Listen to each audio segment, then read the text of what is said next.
শুনে রাখ আদ্রিয়ান মির্জা, এই মুহূর্ত থেকে তোর সঙ্গে আমার কোনো সম্পর্ক নেই। তুই এখনই এই বাড়ি ছেড়ে বেরিয়ে যা। তোর মতো বদরাগী অবাধ্য ছেলেকে পরিবারের সদস্য বলে মানি না। আজ থেকে তুই এই বাড়ির জন্য মৃত। মিস্টার রাজান মির্জা, আপনার রক্ত আমার শরীরে বইছে, তাই আপনার জেদ যদি থাকতে পারে, আমারও আছে। আজ থেকে মির্জা পরিবারের সঙ্গে আমার সম্পর্ক শেষ। আমি আমার পরিচয় নিজেই তৈরি করব। যত কষ্টই হোক, জীবনে কোনোদিন আপনার কাছে সাহায্যের জন্য হাত পাতব না। তাতে আপনার মির্জার ট্যাগটাও ফেলে দিয়ে গেলাম। এক মুহূর্তের জন্য আর দাঁড়ালাম না।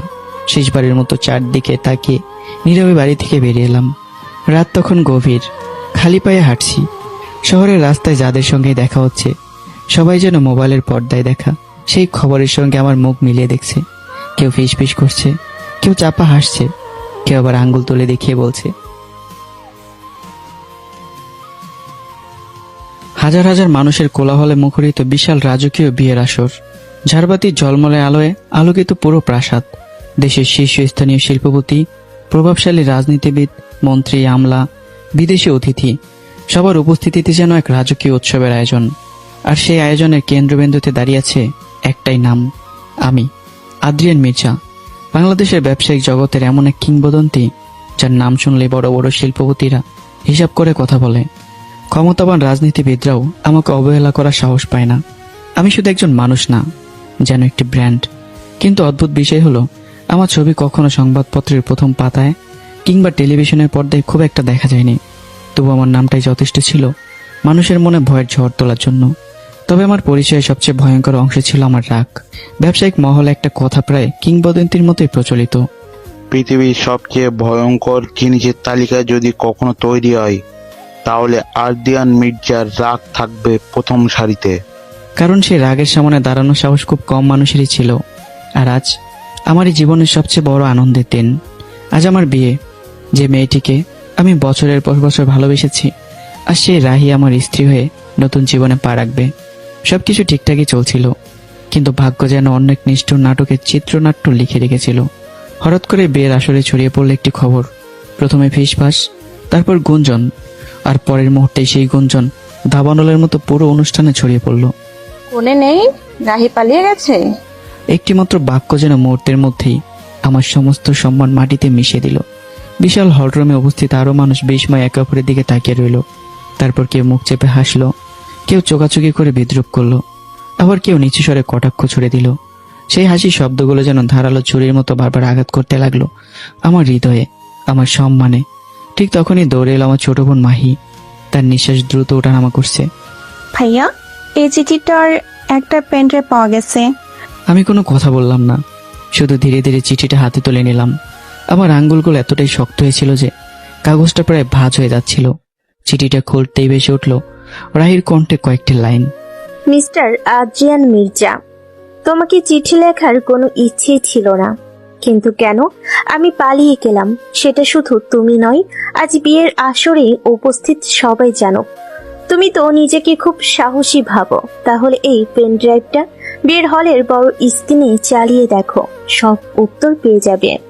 চারপাশ নিস্তব্ধ, একটা নিঃশ্বাস পড়ার শব্দ যেন শোনা যাচ্ছে। আমি ধীরে ধীরে পেন ড্রাইভটা স্ক্রিনে লাগানোর নির্দেশ দিলাম। মুহূর্তের মধ্যে বিশাল এলইডি স্ক্রিনে ভেসে উঠল রাহির মুখ, তার ঠোঁটে বিদ্রুপের হাসি, চোখে অবজ্ঞা। তারপর সে হেসে উঠল। মিস্টার আদ্রিয়ান মির্জা, এতক্ষণে নিশ্চয়ই রাগে ফেটে পড়েছো। আমাকে সামনে পেলে হয়তো মেরে ফেলতে, তাই না? স্ক্রিনের সামনে দাঁড়িয়ে আমার দু মুঠো শক্ত হয়ে গেল। হাতের শিরাগুলো ফুলে উঠেছে, চোয়াল শক্ত, রাগে আমার পুরো শরীর কাঁপছে। রাহি আবার বলল, ভাবছো এত বছরের ভালোবাসা হঠাৎ শেষ হয়ে গেল কেন? সে এক মুহূর্ত থেমে তার ছেলের হাসি দিল। তোমার মতো বদরাগী মানুষের সঙ্গে প্রেম করা যায়, কিন্তু সংসার করা যায় না। প্রতিদিন আতঙ্কে বেঁচে থাকার চেয়ে মৃত্যু অনেক ভালো। তারপর আরো নির্মম কণ্ঠে বলল, আমি আমার সত্যিকারের ভালোবাসার মানুষ আহানের হাত ধরে লন্ডনে চলে যাচ্ছি। এই ভিডিও যখন দেখবে তখন আমি অনেক দূরে, আমাকে খুঁজে কোনো লাভ হবে না। Good bye mister Adrian Mirza. শেষে ঠোঁটে বিজয়ের হাসি ফুটিয়ে বলল। ভিডিওটা শেষ হয়ে গেল, স্ক্রিন অন্ধকার হয়ে গেল, কিন্তু আমার পৃথিবী যেন তারও আগে অন্ধকারে ডুবে গেছে। চারপাশে আবার শুরু হলো ফিসফাস। দেখছো, শুধু টাকা থাকলেই হয় না, মানুষের মন জিততে হয়। এমন রাগী মানুষকে কে বিয়ে করবে? ও মানুষ না, একটা চলন্ত আগ্নেয়গিরি। মেয়েটা ঠিক কাজই করে। প্রতিটি বাক্য যেন আগুনে জ্বরে পড়ছিল আমার বুকের ভেতর। আমি ধীরে ধীরে মাথা তুললাম। আমার চোখ দুটো তখন রক্তের মতো লাল। চোখে আর কোনো কষ্ট নেই, কোনো কান্না নেই, শুধু এক অদ্ভুত ভয়ঙ্কর নীরবতা। সেই নীরবতায় জানিয়ে দিচ্ছিল আজ শুধু একটি বিয়ে ভাঙিনি, আজ জন্ম নিয়েছে এমন এক ঝড় যার আগুনে অনেক মানুষের জীবন চিরতরে বদলে যেতে পারে। আমার কানে একের পর এক বিদ্রুপের তীর এসে বিচ্ছিল। একজন মধ্যবয়স্ক লোক ঠোঁট বাঁকিয়ে বলল, মেয়েটা একদম ঠিকই করেছে। প্রতিদিন এমন আতঙ্কের মধ্যে বেঁচে থাকার চেয়ে মরণ শান্তি আছে। আদ্রিয়ান মির্জার রাগ তো ক্ষুধার্ত বাঘের চেয়েও ভয়ঙ্কর। সঙ্গে সঙ্গে আরেকজন ভদ্রমহিলা দীর্ঘ শ্বাস ফেলে বললেন, বাংলাদেশের সবচেয়ে বড় ব্যবসায়ী হলেই কি হয়? একটা মেয়ের মনই তো জয় করতে পারলো না। হয়তো মেয়েটা তার রাগের কাছে হার মেনে পালিয়ে গেছে। আরেকজন নিচু স্বরে হেসে উঠল, টাকা দিয়ে সাম্রাজ্য কেনা যায়, কিন্তু একটা মানুষের ভালোবাসা কেনা যায় না। কথাগুলো বাতাসে ভেসে আসছিল। প্রতিটি শব্দ যেন উত্তপ্ত সীসার মতো গলে গলে ঢুকে যাচ্ছিল আমার বুকে। যে মানুষটার সামনে দাঁড়িয়ে কথা বলার সময় দেশের নামকরা ব্যবসায়ীদেরও কণ্ঠ শুকিয়ে যেত, যার দিকে চোখ তুলে তাকানোর সাহস পর্যন্ত অনেকের ছিল না, আজ ঠিক আমার সামনে দাঁড়িয়ে সবাই আমাকে নিয়ে হাসাহাসি করছে, বিদ্রুপ করছে, কটাক্ষ করছে। আমার জীবনের সবচেয়ে বড় অপমানের সাক্ষী হয়ে দাঁড়িয়েছে হাজার হাজার মানুষ। হঠাৎই চুপ, এমন একটি বিকট গর্জনে কেঁপে উঠল পুরো বিয়ের আসর। সেটা কোনো মানুষের চিৎকার ছিল না, মনে হচ্ছিল বহুদিনের ক্ষুধার্ত কোনো রয়্যাল বেঙ্গল টাইগার তার শিকার হারিয়ে হিংস্র গর্জন ছেড়ে দিয়েছে। ঝাড়বাতিগুলো পর্যন্ত কেঁপে উঠল। অনেক অতিথির হাত থেকে পানির গ্লাস পরে ভেঙে গেল, কারো মুখ শুকিয়ে কাঠ, কারো বুক কেঁপে উঠল আতঙ্কে। অনেকে অজান্তে 2-3 কদম পিছিয়ে গেল। সবার মনে একটাই প্রশ্ন, আজকে আদ্রিয়ান মির্জা রক্ত ঝরাবে? কিন্তু আমার মাথায় তখন আর কোনো চিন্তা কাজ করছিল না। রাহি, যে মেয়েটা একসময় আমাকে এক নজর দেখার জন্য ঘন্টার পর ঘন্টা অপেক্ষা করত, যে মেয়েটা আমার অসংখ্য রাগ, অপমান, এমনকি চট থাপ্পড় ও মুখ বুজে সহ্য করেছে, যে কখন আমার হাত ছেড়ে যায়নি, সেই রাহি আজ সবার সামনে আমাকে এভাবে অপমান করলো। কেন? এটাই কি তার প্রতিশোধ, নাকি এতদিন ধরে জমে থাকা সমস্ত অভিমানের বিস্ফোরণ? হঠাৎ আমি রক্তলাল চোখে চারদিকে তাকিয়ে বলতে শুরু করলাম, এই বিয়ে হবে, আজই হবে, আর এই মুহূর্তেই হবে। আমার কথায় চারপাশ আবার নিস্তব্ধ হয়ে গেল। এবার সামনে গেলেন আমার বাবা, আজান মির্জা। চোখে মুখে তার রাগ, অপমান আর অসহায়তার ছাপ। তিনি আমার সামনে দাঁড়িয়ে বললেন, তোর মাথা ঠিক আছে আদ্রিয়ান? এমনিতেই মেয়েটা আমাদের সম্মান মাটির সঙ্গে মিশিয়ে দিয়েছে। তুই কেমন মেয়েকে ভালোবেসেছিলি? যেসব মানুষ এতদিন তোর চোখের দিকে তাকিয়ে কথা বলার সাহস পেত না, আজ তারাই তোর সামনে দাঁড়িয়ে হাসছে। এর চেয়ে বড় অপমান আর কি হতে পারে? আমি কোনো জবাব দিলাম না। কয়েক সেকেন্ড নীরব থেকে বললাম, বাবা, চাচার মেয়ে অথয় আমাকে ভালোবাসে। কয়েকবার নিজের মুখে বলেছে, অথয় আমাকে কয়েকবার প্রপোজও করেছে। যদি রাহি আমাকে ছেড়ে যেতে পারে, তাহলে আজ আমি অথয়কেই বিয়ে করব। এই বিয়ে ভাঙবে না। কথাটা শুনেই বাবা বিস্ময়ে আমার দিকে তাকিয়ে রইলেন। তারপর ধীরে ধীরে মাথা ঘুরিয়ে তাকালেন নিজের ছোট ভাই রায়হান মির্জার মেয়ের দিকে, অথয়ের দিকে। পরিবারের সম্মান রক্ষার শেষ আশাটুকু নিয়ে তিনি তার ভাইয়ের সামনে দাঁড়ালেন। ভারী গলায় বললেন, রায়হান, আদ্রিয়ান যেটা বলেছে সেটা কি সত্যি? তোর মেয়ে যদি রাজি থাকে তাহলে আজই ওদের বিয়ে দিয়ে দেই, অন্তত পরিবারের সম্মানটা বাঁচুক। কিন্তু কথাটা শেষ হওয়ার আগে বজ্রপাতের মতো চিৎকার করে উঠল অথই। না। তার কণ্ঠে এমন দৃঢ়তা ছিল যে পুরো হলরুম আবার স্তব্ধ হয়ে গেল। অথই সোজা বাবার দিকে তাকিয়ে বলল, বড় বাবা, আপনি যদি বলেন আমি এই মুহূর্তে একজন সাধারণ কর্মচারীকে বিয়ে করব, অথবা এই বাড়ির দারোয়ানকে বিয়ে করব, কিন্তু আপনার ছেলেকে বিয়ে করার কথা বললে আমি তার আগে নিজের জীবন শেষ করে দেব। মুহূর্তের মধ্যে যেন সময় থেমে গেল। বাবার মুখ ফ্যাকাশে হয়ে গেল। মনে হচ্ছিল কেউ সবার সামনে তাকে চর মেরে বসেছে। আমি স্থির হয়ে দাঁড়িয়ে রইলাম। আমার বুকের ভেতরটা যেন কেউ ছিঁড়ে ফেলছে। চারপাশে উপস্থিত অতিথিদের চোখ বিস্ফোরিত। 1 সেকেন্ড, 2 সেকেন্ড, তারপর পুরো হলরুমে ছড়িয়ে পড়লো চাপা হাসি। সেই হাসি ধীরে ধীরে অট্টহাসিতে রূপ নিল। কেউ মুখ চেপে হাসছে, কেউ মোবাইল বের করে ভিডিও করতে চাইছে, কেউ আবার বন্ধুদের কানে কানে বলছে, একজন তো পালিয়েছে, এবার নিজের চাচাতো বোনও না করে দিল। এত বড় ব্যবসায়ী অথচ একটা মেয়েও বিয়ে করতে রাজি না। টাকার পাহাড় বানিয়েছে, কিন্তু একটা হৃদয় জয় করতে পারেনি। অথই এবার আরেক ধাপ এগিয়ে এলো। তার চোখে কোনো ভয় নেই। সে স্পষ্ট কণ্ঠে বলল, বড় বাবা, আপনার ছেলে স্বাভাবিক মানুষ নয়, সে একজন সাইকোর মতো। তার সঙ্গে প্রেম করে মানুষকে দেখানো যায়। কারণ সব মেয়ে চায় তার প্রেমিক সুদর্শন হোক, প্রতিষ্ঠিত হোক, কিন্তু স্বামী হিসেবে কোনো মেয়ে নিজের জীবন সবচেয়ে বড় ভুল করতে চাইবে না। প্রতিটি শব্দ যেন ধারালো ছুরির ফলার মতো আমার আত্মসম্মানকে কেটে রক্তাক্ত করে দিচ্ছিল। মনে হচ্ছিল কেউ আমার বুক চিরে কলিজার ভেতর বিষ মাখা ছুরি ঢুকিয়ে দিয়েছে। এত বড় অপমান, এত বড় লাঞ্ছনা আমার জীবনে কখনো আসেনি। অন্যদিকে বাবা লজ্জায় মাথা নিচু করে দাঁড়িয়ে রইলেন।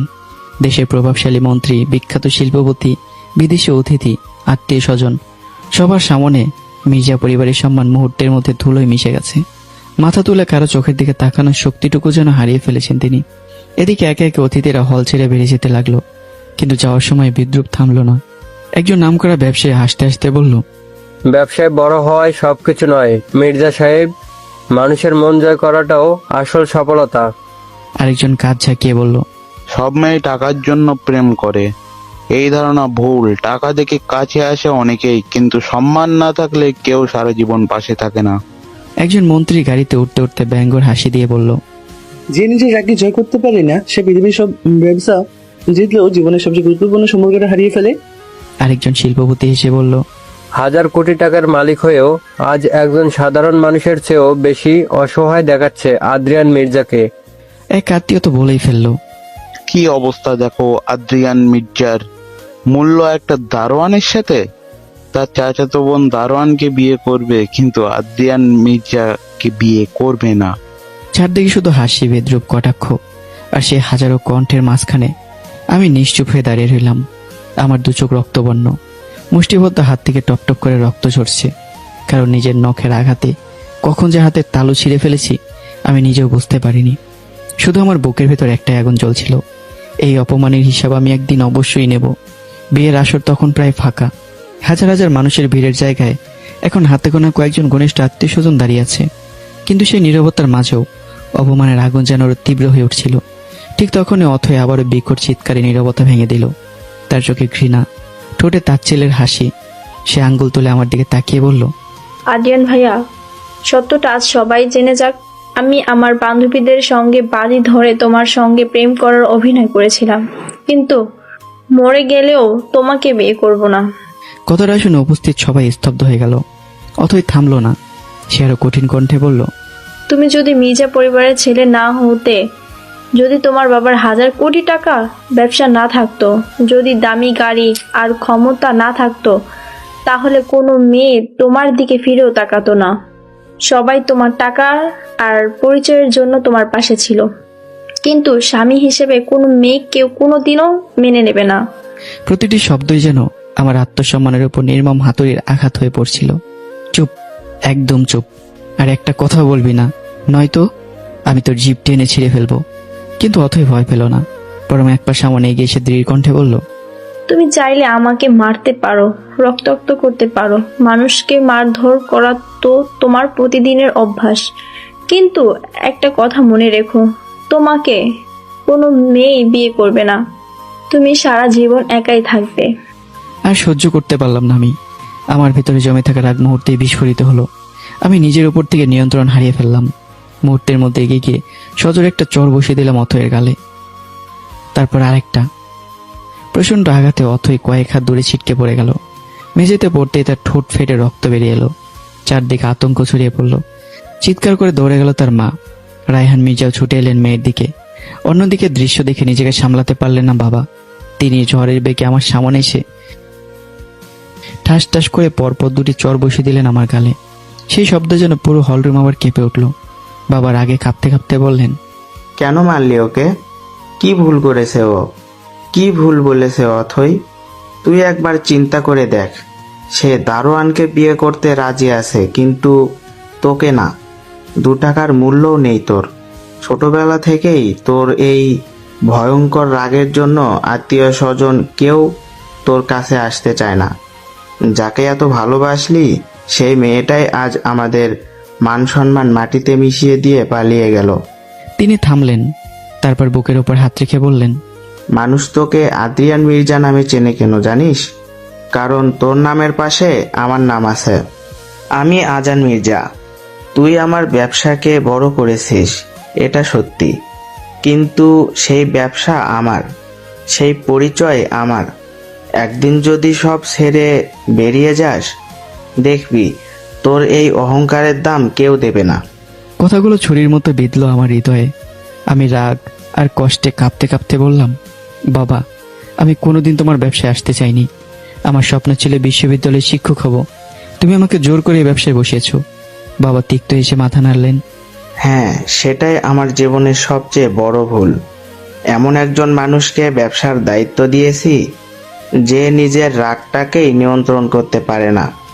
আজ মনে হচ্ছে আমার জীবনের সবচেয়ে বড় পাপ তোর মতো একজন ছেলের বাবা হওয়া। কথাটা শুনেই কেঁপে উঠল আমার মা আয়েশা মির্জা। তিনি চোখ ভেজা কণ্ঠে এগিয়ে এসে বললেন, আপনি কি বলছেন? ও আমাদের ছেলে। নিজের সন্তানের সম্পর্কে এমন কথা বলতে আপনার একটু কষ্ট হচ্ছে না?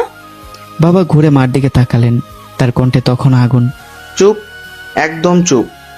এমন কুলাঙ্গা সন্তানকে অতিরিক্ত প্রশ্রয় দিয়েছো বলেই আজ এই দিন দেখতে হচ্ছে। মা ছেলে মিলে আর কোনো নাটক করবে না। এই কথাটাই যেন আমার সহ্যের শেষ সীমা ভেঙে দিল। আমি রাগে বাবার দিকে এক পা এগিয়ে গেলাম। ঠিক তখনই চাচু সামনে এসে আমাকে শক্ত ধাক্কা দিয়ে সরিয়ে দিলেন। কঠিন চোখে তাকিয়ে বললেন, তোর রাগ আছে সেটা জানতাম, কিন্তু তুই যে এত বড় বেয়াদব আজ সেটা দেখলাম। মিস্টার রায়হান মির্জা, এটা আমার আর বাবার ব্যাপার। আপনি মাঝখানে নাক গলাবেন না। কথাটা শেষ হতেই ঠাস ঠাস ঠাস করে 3টা থাপ্পড় আবার আমার গালে উঠল। প্রতিটি চড়ে যেন বছরের পর বছর জমে থাকা ক্ষোভ বেড়ে আসছিল। চড়গুলো মেরেছেন আমার বাবা। তিনি গর্জে উঠলেন, ও আমার ভাই, আমার পরিবারের একজন সদস্য। সে নাক গলাবে না তো কে গলাবে?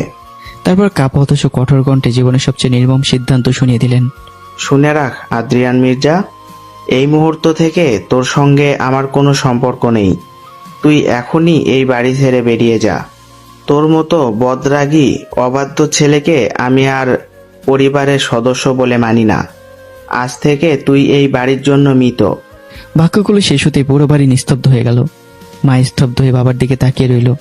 অথবা ঠোঁটের রক্ত মুছতে মুছতে তার ছেলের হাসি আসলো। চাচু গম্ভীর নিঃশ্বাস ফেললেন। আর আমি এক দৃষ্টিতে বাবার দিকে তাকিয়ে রইলাম। আমার চোখে তখন আর শুধু রাগ নয়, ভেঙে যাওয়া আত্মসম্মান, বিশ্বাসঘাতকতা, যন্ত্রণা আর এমন এক প্রতিজ্ঞার আগুন জ্বলছিল, যার পরিণতি হয়তো এই পরিবারের কেউই তখনও কল্পনাই করতে পারেনি।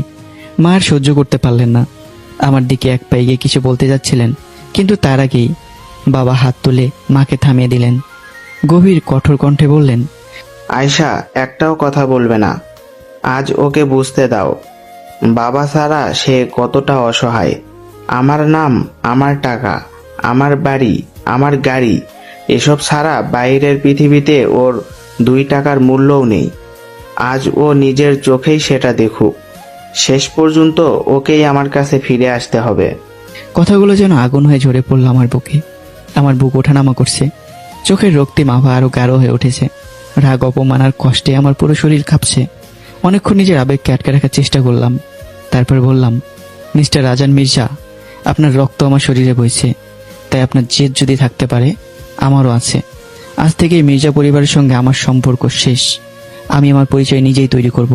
যত কষ্টই হোক, জীবনে কোনোদিন আপনার কাছে সাহায্যের জন্য হাত পাতব না। তাতে আপনার মির্জার ট্যাগটাও ফেলে দিয়ে গেলাম। এক মুহূর্তের জন্য আর দাঁড়ালাম না। ধীরে ধীরে নিজের গায়ে রাজকীয় শিরোনাইটা খুলে মেঝেতে ছুঁড়ে ফেলে দিলাম। মনে হচ্ছিল শুধু পোশাক নয়, আমি আমার অতীত, অহংকার, পারিবারিক পরিচয় মাটিতে ফেলে রেখে যাচ্ছি।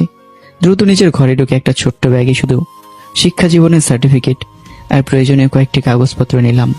আর কিছু নয়, না কোনো দামি ঘড়ি, না কোনো অলংকার, না পরিবারের একটা টাকাও। শেষবারের মতো চারদিকে তাকিয়ে নীরবে বাড়ি থেকে বেরিয়ে এলাম। রাত তখন গভীর। খালি পায়ে হাঁটছি। শহরের রাস্তায় যাদের সঙ্গে দেখা হচ্ছে, সবাই যেন মোবাইলের পর্দায় দেখা সেই খবরের সঙ্গে আমার মুখ মিলিয়ে দেখছে। কেউ ফিস ফিস করছে, কেউ চাপা হাসছে, কেউ আবার আঙ্গুল তুলে দেখিয়ে বলছে, এই তো টিভিতে দেখানো সেই আদ্রিয়ান মির্জা, যার প্রেমিকা বিয়ের দিন পালিয়ে গেছে। নিজের চাচাতো বোনও যাকে বিয়ে করতে রাজি হয়নি। প্রতিটি কথা আমার আত্মসম্মানকে আরো রক্তাক্ত করে তুলছিল। রাত বেরোতেই পুরো দেশ জেনে গেল মির্জা পরিবারের সে অপমানের ঘটনা। সব টেলিভিশন চ্যানেলে একটাই খবর, ব্রেকিং নিউজ, দেশের প্রভাবশালী শিল্পপতি আদ্রিয়ান মির্জার বিয়ে ভেঙে গেল। কনে বিয়ের দিন প্রেমিকের সঙ্গে বিদেশে পালিয়ে গেছেন। তার আপন চাচাতো বোন দারোয়ানকে বিয়ে করতে রাজি, কিন্তু আদ্রিয়ান মির্জাকে নয়। একদিনে দুই নারীর প্রত্যাখ্যান। প্রথমে প্রেমিকা পালিয়ে গেলেন, পরে চাচাতো বোন বিয়ে করতে অস্বীকৃতি জানালেন। সামাজিক যোগাযোগের মাধ্যমে তীব্র আলোচনায় জন্ম নিয়েছে এই ঘটনা। সামাজিক যোগাযোগ মাধ্যমে হাজার হাজার মানুষ নানা মন্তব্য করতে লাগলো। কারো সহানুভূতি, কারো বিদ্রুপ, কারো নির্মম হাসি। অপমানের ভাড়া সহ্য করতে পারলাম না। ছোট্ট একটা সেলুনে ঢুকে পড়লাম। আয়নার সামনে বসে বললাম, চুল ছোট করে দিন, দাড়িটাও কেটে দিন। কয়েক মিনিট পর আয়নায় ভেসে উঠল সম্পূর্ণ নতুন এক মানুষ। যে মানুষটাকে দেশের কোটি মানুষ চিনত, সেটাই আজ অনেকটাই বদলে গেছে। সেলুন থেকে বেরিয়ে আমি সোজা রেল স্টেশনের দিকে হাঁটতে লাগলাম। প্ল্যাটফর্মের এক কোণে বসে পকেট থেকে মানিব্যাগ বের করলাম। ভেতরে কিছু নগদ টাকা ছিল আর একটা ক্রেডিট কার্ড। অনেকক্ষণ কার্ডটার দিকে তাকিয়ে রইলাম। তারপর ধীরে ধীরে সেটি আবার মানিব্যাগে রেখে দিলাম। মনে মনে বললাম, এই কার্ডে হয়তো কোটি কোটি টাকা আছে, কিন্তু আজ থেকে আমি নিজের পরিচয়ে বাঁচতে চাই। যদি সত্যি নিজের যোগ্যতা থাকে, তাহলে সেই যোগ্যতাতেই বাঁচব। কিছুক্ষণ পর চট্টগ্রামগামী ট্রেন প্ল্যাটফর্মে এসে থামলো। আমি নীরবে উঠে একটি জানালার পাশের আসনে বসে পড়লাম। ট্রেন চলতে শুরু করলো। জানালার বাইরে রাতের অন্ধকার ছুটে যাচ্ছে, আর ভেতরে আমার মনে একের পর এক প্রশ্ন ঘুরপাক খাচ্ছে। সত্যি কি সবাই শুধু আমার বাবার নাম আর টাকার জন্য আমার পাশে ছিল? আমাকে কি কেউ কোনোদিন সত্যিকারের মানুষ হিসেবে ভালোবাসেনি? আমি কি সত্যিই এতটাই ভয়ঙ্কর? আর অথই দারোয়ানকে বিয়ে করতে রাজি, আমাকে নয়? আমি কি এতটাই অযোগ্য? একসময় চোখ বন্ধ করলাম, তারপর নিজের মনকে কথা দিলাম, আমি প্রমাণ করব, মানুষ শুধু পরিচয় দিয়ে বড় হয় না, নিজের চরিত্র, নিজের যোগ্যতা আর নিজের আচরণ দিয়ে বড় হওয়া যায়। আর যদি পৃথিবীতে সত্যিকারের ভালোবাসা থেকে থাকে, তাহলে একদিন আমি সেটাও খুঁজে পাবো। অন্যদিকে চট্টগ্রামের অন্যতম অভিজাত ইন্টারন্যাশনাল ইউনিভার্সিটি, ধনী ও প্রভাবশালী পরিবারের সন্তানদের কাছে এটি যেন ক্ষমতার আরেকটি মঞ্চ। বাবার অর্থ, রাজনৈতিক প্রভাবের জোরে অনেক শিক্ষার্থী নিজেদের আইনের ঊর্ধ্বে ভাবত। মধ্যবিত্ত পরিবারের কোনো ছেলে বা মেয়ে সেখানে পড়তে এলে তাদের জীবন প্রায় দুর্বিষহ করে তোলা হতো। এই বিশ্ববিদ্যালয়ের সবচেয়ে আলোচিত নামগুলোর মধ্যে একটি নাম খায়রুন্নেসা কথা। অসাধারণ সৌন্দর্য, তীক্ষ্ণ ব্যক্তিত্ব আর বেপরোয়া স্বভাবের জন্য পুরো ক্যাম্পাসে সে ছিল পরিচিত। তবে খুব কম মানুষই জানত তার পরিবার চট্টগ্রামের অন্যতম প্রভাবশালী পরিবার। তার সবচেয়ে ঘনিষ্ঠ বন্ধু ছিল রাসেল, একজন ক্ষমতাধর সংসদ সদস্য ছেলে। তার প্রভাব এতটাই ছিল যে কোনো শিক্ষক যদি তাদের অন্যায়ের প্রতিবাদ করতেন, বেশিরভাগ ক্ষেত্রে সেই শিক্ষক বেশি দিন বিশ্ববিদ্যালয়ে টিকে থাকতে পারতেন না। কেউ বাধ্য হয়ে পদত্যাগ করতেন, কেউ আবার ভয়ে নিজের চাকরি ছেড়ে চলে যেতেন। প্রভাসিটি সকল শিক্ষক অতিষ্ঠ কথা ও রাসেল ও তার সকল বন্ধুদের কারণে। ঠিক সেই সময় দীর্ঘ রাতের যাত্রা শেষে চট্টগ্রাম রেল স্টেশনে এসে থামল ট্রেন। ধীরে ধীরে প্ল্যাটফর্মে পা রাখলাম। চারদিকে অপরিচিত শহর, অপরিচিত মানুষ। আমি গভীর নিঃশ্বাস ফেললাম। নিজের মনে বললাম, এই শহরে আমাকে কেউ চেনে না, এখান থেকেই শুরু হবে আমার নতুন জীবন। কিন্তু কোথায় থাকবো, কোন বিশ্ববিদ্যালয়ে শিক্ষকতা করব, আর এই নতুন পথ আমাকে কোথায় নিয়ে যাবে? অজান্তে আমি এগিয়ে চললাম এমন এক ভাগ্যের দিকে যেখানে আমার জীবনের সবচেয়ে বড় পরিবর্তন অপেক্ষা করছিল। চট্টগ্রাম, জীবনে এই প্রথম শহরটাতে পা রাখলাম আমি। এই শহরে আমাকে কেউ চেনে না, কেউ জানে না। কয়েক ঘন্টা আগে আমি ছিলাম দেশের অন্যতম প্রভাবশালী ব্যবসায়ী পরিবারের উত্তরাধিকারী। এখন আমি শুধু একজন সাধারণ মানুষ। রেল স্টেশন থেকে বের হয়ে অনেকক্ষণ এদিক ওদিক ঘুরে শেষ পর্যন্ত একটি ছোট্ট আবাসিক হোটেলে উঠে পড়লাম। কারণ নতুন শহরে এসেই ব্যাচেলর হিসেবে বাসা ভাড়া পাওয়া এতটা সহজ নয়। হোটেলের ছোট্ট রুমে বসে গম্ভীর নিঃশ্বাস ফেললাম। বিছানার পাশে রাখা ব্যাগ খুলে সার্টিফিকেটগুলো বের করে একবার দেখলাম। তারপর মোবাইল ফোন হাতে নিয়ে বিভিন্ন বিশ্ববিদ্যালয়ে নিয়োগ বিজ্ঞপ্তি দেখতে শুরু করলাম। একটার পর একটা ওয়েবসাইট ঘুরতে ঘুরতে হঠাৎ আমার চোখ আটকে গেল একটা বিজ্ঞপ্তিতে। চট্টগ্রাম ইন্টারন্যাশনাল ইউনিভার্সিটি, ইংরেজি বিভাগের জন্য একজন প্রভাষক নিয়োগ দেওয়া হবে। বিজ্ঞপ্তিটি পড়েই আমার চোখে এক ঝলক আশার আলো ফুটে উঠল। এক মুহূর্ত দেরি না করে নিজের সকল তথ্য, শিক্ষাগত যোগ্যতা এবং প্রয়োজনীয় কাগজপত্র আপলোড করে আবেদন পাঠিয়ে দিলাম। অবিশ্বাস্যভাবে মাত্র কিছুক্ষণ পরেই বিশ্ববিদ্যালয়ের কর্তৃপক্ষের ফোন এলো। ওভাস থেকে ভদ্রকণ্ঠে বলা হলো, মিস্টার আদ্রিয়ান, আগামীকাল সকালে বিশ্ববিদ্যালয়ে আসবেন। আপনার একটি সংক্ষিপ্ত ইন্টারভিউ নেওয়া হবে। সবকিছু ঠিক থাকলে সেদিন থেকেই আপনি যোগদান করতে পারবেন। ফোন কেটে যাওয়ার পর বহুক্ষণ পর আমার ঠোঁটের কোণে হালকা একটি হাসি ফুটে উঠল। মনে মনে বললাম, হয়তো এটাই হবে আমার নতুন জীবনের প্রথম ধাপ। অন্যদিকে চট্টগ্রাম ইন্টারন্যাশনাল ইউনিভার্সিটির অবস্থাও ভিন্ন ছিল। এই বিশ্ববিদ্যালয়ের সবচেয়ে বড় আতঙ্কর নাম দুটি, কথা এবং রাসেল। রাসেল একজন প্রভাবশালী এমপির ছেলে, আর কথা অপূর্ব সুন্দরী, ধনী পরিবারের মেয়ে এবং নিজের ক্ষমতা নিয়ে ভীষণ অহংকারী। তাদের সঙ্গে আরো একজন বেপরোয়া শিক্ষার্থী মিলে পুরো বিশ্ববিদ্যালয়ের পরিবেশটাই অশান্ত করে রেখেছিল। কোনো শিক্ষক তাদের অন্যের প্রতিবাদ করার সাহস পেতেন না। যারা চেষ্টা করেছিলেন, কেউ চাকরি ছেড়ে চলে গেছেন, আবার কেউ বাধ্য হয়ে অন্য বিদ্যালয়ে যোগ দিয়েছেন। এই পরিস্থিতি নিয়ে বিশ্ববিদ্যালয়ের অধ্যক্ষ আমিনুল ইসলাম জরুরি সভা ডাকলেন। সকল শিক্ষক উপস্থিত হওয়ার পর তিনি ভারী কণ্ঠে বললেন, আপনারা সবাই জানেন নতুন কোনো শিক্ষক আমাদের বিশ্ববিদ্যালয়ে 3-4 মাসের বেশি টিকতে পারে না। কারণ রাসেলের রাজনৈতিক প্রভাব আর কথার বেপরোয়া আচরণের কারণে অনেক যোগ্য শিক্ষক চাকরি ছেড়ে চলে গেছেন। তিনি কিছুক্ষণ থেমে আবার বললেন, আগামীকাল নতুন একজন ইংরেজি বিভাগের শিক্ষক যোগ দিবেন। অনার্স 2য় বর্ষের ক্লাস, অর্থাৎ রাসেল আর কথাদের ব্যাচের দায়িত্ব তিনি পাবেন। আমি চাই আমরা সবাই তাকে সর্বোচ্চ সহযোগিতা করি, যেন আগের শিক্ষকদের মতো তাকেও বিশ্ববিদ্যালয়ে ছেড়ে যেতে না হয়। সব শিক্ষকই সম্মতিসূচক মাথা নাড়লেন, কিন্তু প্রত্যেকের চোখে ছিল অজানা এক শঙ্কা। বিশ্ববিদ্যালয়ের বিশাল মাঠে বসে আড্ডা দিচ্ছিল কথা, রাসেল আর তাদের বন্ধুরা, হাতে দামি কফির কাপ, মুখে বেপরোয়া হাসি। হঠাৎ কথা বলল, শুনেছিস কাল নাকি আমাদের জন্য আবার নতুন একজন ইংরেজি স্যার আসছে। তাহলে তো আবার নতুন খেলা শুরু হবে। দেখি এবার লোকটা কতদিন টেকে। পাশ থেকে আরেকজন বলল। সঙ্গে সঙ্গে সবাই অট্টহাসিতে ফেটে পড়ল। কথা ঠোঁট বাঁকিয়ে বলল, মনে আছে মনীষ স্যারকে? কিছুতেই যখন আমাদের কথা শুনছিল না, তখন কিন্তু আমাদের বান্ধবী রাইসাকে দিয়ে প্রেমের অভিনয় করে এমন শিক্ষা দিয়েছিলাম যে শেষ পর্যন্ত চাকরি ছেড়ে চলে গিয়েছিল। রাসেল মুচকে হেসে বলল, আমাদের কাছে উপায়ের অভাব নেই। ভালোই ভালোই চললে ঠিক আছে, আর যদি বেশি আদর্শবাদী হওয়ার চেষ্টা করে। সে চোখ টিপে বলল, তাহলে প্রেমের নাটক তো আছেই। আবারও চারপাশে হাসির রোল পড়ে গেল। পরদিন সকাল, সময় মতো বিশ্ববিদ্যালয়ে পৌঁছে গেলাম। সংক্ষিপ্ত ইন্টারভিউতে আমার আত্মবিশ্বাস, উচ্চারণ এবং শিক্ষাগত যোগ্যতা দেখে অধ্যক্ষ আমিনুল ইসলাম মুগ্ধ হয়ে গেলেন। হাসি মুখে বললেন, অভিনন্দন মিস্টার আদ্রিয়ান, আজ থেকেই আপনি আমাদের ইংরেজি বিভাগের প্রভাষক হিসেবে যোগ দিচ্ছেন। এরপর তার মুখটা আবারও গম্ভীর হয়ে গেল। তবে একটা কথা আগেই বলে রাখি, অনার্স 2য় বর্ষের যে ক্লাসটা আপনাকে দেওয়া হবে, সেখানে কথা আর রাসেল নামে 2জন শিক্ষার্থী আছে। ওদের সঙ্গে অযথা সংঘাতে যাবেন না। ওরা কি করেছে না করেছে এসব নিয়ে বেশি মাথা ঘামাবেন না। আগের অনেক শিক্ষক প্রতিবাদ করতে গিয়ে চাকরি হারিয়েছেন। চিন্তা করবেন না স্যার, আমি আমার দায়িত্ব পালন করার চেষ্টা করব।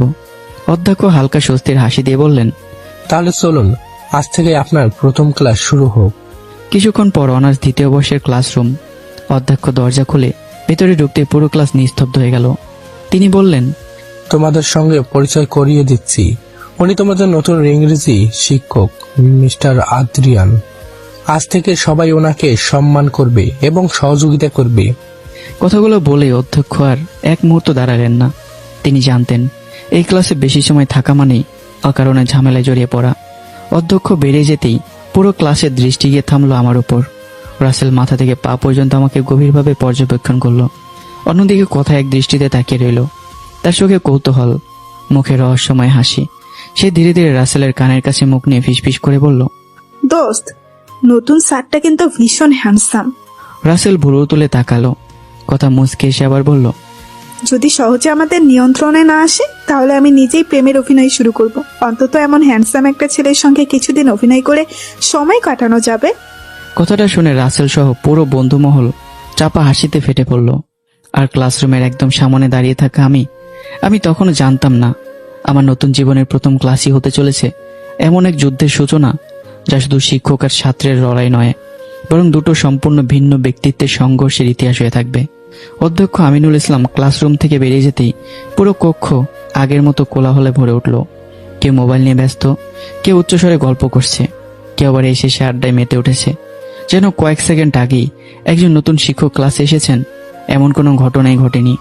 আমি কয়েক মুহূর্ত নিশ্চুপ দাঁড়িয়ে পুরো ক্লাসটা পর্যবেক্ষণ করলাম। Hello everyone, my name is Adrian. তোমরা সবাই কেমন আছো? কিন্তু আশ্চর্যজনকভাবে একজন আমার দিকে তাকালো না। কেউ কোনো উত্তর দিল না। যেন ক্লাসরুমে আদ্রিয়ান বলে কোনো অস্তিত্বই নেই। কয়েক সেকেন্ড অপেক্ষা করে আবার বললাম, মনে হয় তোমরা শুনতে পাওনি। আমি শুধু জানতে চেয়েছিলাম তোমরা সবাই কেমন আছো। আমরা কি একে অপরের সঙ্গে পরিচিত হতে পারি? এবার বেঞ্চে হেলান দিয়ে বসে থাকা কথা ধীরে ধীরে মাথা তুলল। তার চোখে স্পষ্ট অবজ্ঞা, ঠোঁটের কোণে বিদ্রুপের হাসি। সে বলল, এই ক্লাসে যারা আছি আমরা সবাই আগে থেকেই একে অপরকে চিনি। আপনার সঙ্গে আলাদা করে পরিচয় হওয়ার কোনো আগ্রহ আমাদের নেই। কথাটা শেষ হতে পুরো ক্লাসরুম অট্টহাসিতে ফেটে পড়ল। হাসির শব্দগুলো যেন একের পর এক তীক্ষ্ণ তীর হয়ে আমার বুকে এসে বিঁধতে লাগলো। আমার হাতে শিরাগুলো ফুলে উঠল, চল শক্ত হয়ে গেল, রাগে আমার পুরো শরীর কাঁপছে। ঠিক তখনই রাসেল চেয়ারে হেলান দিয়ে ব্যঙ্গর হাসি দিয়ে বলল, আসলে আমরা নিজেদের চেয়ে বয়সে অনেক সিনিয়র মানুষদের সঙ্গে বেশি পরিচিত হয়ে আগ্রহী হই। আবারও হাসির রোল উঠল। এবার আমার ভেতরে যেন অগ্নিগিরি জেগে উঠল। এক মুহূর্তের জন্য আমার মনে হলো একটা গর্জনে পুরো ক্লাস নিস্তব্ধ করে দেব, কিন্তু পরের মুহূর্তে চোখ বন্ধ করে নিজের মনকে শক্ত করলাম। না, আমাকে বদলাতে হবে। আমি আর আগের আদ্রিয়ান নই। আমার রাগকে আমাকে নিয়ন্ত্রণ করতে হবে। আমি প্রমাণ করব নিজের পরিচয় আমি নিজেই গড়ে তুলতে পারি। চোখ খুলে এবার আমি সম্পূর্ণ শান্ত কণ্ঠে আবার বললাম, আমি তোমাদের সঙ্গে বন্ধুত্ব করতে আসিনি। আমি শুধু শিক্ষক আর শিক্ষার্থীর পরিচয়ের কথা বলেছি। আমি পুরো ক্লাসের দিকে একবার তাকিয়ে আবার বললাম, আরেকটা কথা, বেপরোয়া অসভ্য আচরণ আমি একদমই পছন্দ করি না। মানুষের পরিচয় তার পোশাকে নয়, তার ব্যবহারে। তোমাদের আচরণ আর কথাবার্তা দেখে মনে হচ্ছে শিক্ষিত প্রতিষ্ঠানের শিক্ষার্থীও নও, বরং ভদ্রতার মূল্য না জানা কিছু বস্তির মানুষ। কথাগুলো আমি খুব শান্ত স্বরে বলছিলাম, কিন্তু প্রতিটি শব্দ ছিল ধারালো তলোয়ারের মতো। মুহূর্তের মধ্যে পুরো ক্লাসরুমের হাসি থেমে গেল। রাসেল কথা এবং তাদের বন্ধুদের মুখের হাসি মিলে গেল। সবার চোখ বিস্ময় বড় হয়ে উঠেছে, কারণ এর আগে তারা 6 জন শিক্ষককে বিশ্ববিদ্যালয় ছাড়তে বাধ্য করেছে, কিন্তু তাদের চোখে চোখ রেখে এতটা সাহসের সঙ্গে এমন কথা বলার দুঃসাহস কোনো শিক্ষক কখনো দেখায়নি। হঠাৎ কথা দাঁড়িয়ে গেল, রাগে তার মুখ লাল হয়ে গেছে। সে আঙ্গুল তুলে বলল, আপনি একজন 2 টাকার শিক্ষক হয়ে আমাদের অপমান করার সাহস কোথায় পেলেন? রাসেলও টেবিলে জোরে ঘুষি মেরে উঠে দাঁড়ালো, তার কণ্ঠে হুমকির সুর। আপনি জানেন আমি কেম? একটা ফোন করলেই আপনার চাকরি তো দূরের কথা, আপনাকে এই শহর থেকে উধাও করে দেওয়ার ক্ষমতা আমার আছে। এরপর একে একে বাকিরাও চিৎকার শুরু করলো, আপনাকে দেখে নেব। এই বিশ্ববিদ্যালয়ে বেশি দিন টিকতে পারবেন না। আগামীকালই বুঝে যাবেন আমার সঙ্গে লাগার ফল কি। চারদিকে শুধু হুমকি আর উত্তেজনা, আর আমি একদম চুপচাপ দাঁড়িয়ে সব শুনছিলাম। মনের ভেতর শুধু একটা কথাই ঘুরছিল, তোরা সবাই নিজেকে সিংহ ভাবছিস, অথচ আমার অতীতের সামনে তোরা প্রত্যেককে বিড়ালের বাচ্চা। আমি যদি এক মুহূর্তের জন্য আগের আদ্রিয়ান হয়ে যাই, তোদের কারো চোখ তুলে দাঁড়ানোর সাহস থাকবে না। কিন্তু সেই কথাগুলো আমি মুখে প্রকাশ করলাম না। কিছুক্ষণ পর রাসেল দরজার দিকে এগিয়ে গেল, তার সঙ্গে পুরো ক্লাস বেরিয়ে যেতে লাগলো। দেওয়ার সময় প্রত্যেকে আঙ্গুল তুলে আমাকে নানা ধরনের হুমকি দিয়ে গেল। মুহূর্তের মধ্যে পুরো ক্লাসরুম ফাঁকা হয়ে গেল। এই ঘটনায় হতবাক হয়ে গেলেন অধ্যক্ষ আমিনুল ইসলাম। তিনি সঙ্গে সঙ্গে অফিস সহকারী দিয়ে আমাকে নিজের কক্ষে ডেকে পাঠালেন। কিছুক্ষণ পর আমি ভেতরে ঢুকতেই অধ্যক্ষ উদ্বিগ্ন কণ্ঠে বললেন, মিস্টার আদ্রিয়ান, কি হয়েছে? পুরো ক্লাস একসঙ্গে বেরিয়ে গেল কেন? আমি চেয়ারে বসে হালকা হাসলাম, তারপর শান্তভাবে বললাম, স্যার, আমি শুধু কিছু সত্য কথা বলেছিলাম। মনে হয় কথাগুলো ওদের গায়ে কাটার মতো বিঁধেছে। অধ্যক্ষ দীর্ঘ শ্বাস ফেললেন। আপনি ওদের চেনেন না? ওদের বয়সের রক্ত যেমন গরম, তেমনি পরিবারের ক্ষমতা ও অহংকারও মাথায় চেপে বসে আছে। এই মুহূর্তে ওদের সঙ্গে সংঘাতে গিয়ে কোনো লাভ নেই। আপনি ওদের সাথে ঝামেলায় জড়িয়ে নিজেরই ক্ষতি করবেন। ওদেরকে বদলানো আপনার পক্ষে সম্ভব হবে না কখনো। চাকরি ছেড়ে পালাতে হবে। তিনি একটু থেমে আবার বললেন, আর মাত্র 2 বছর পর ওরা বিশ্ববিদ্যালয় ছেড়ে চলে যাবে। ততদিন কোনোভাবে ক্লাসটা চালিয়ে নিন।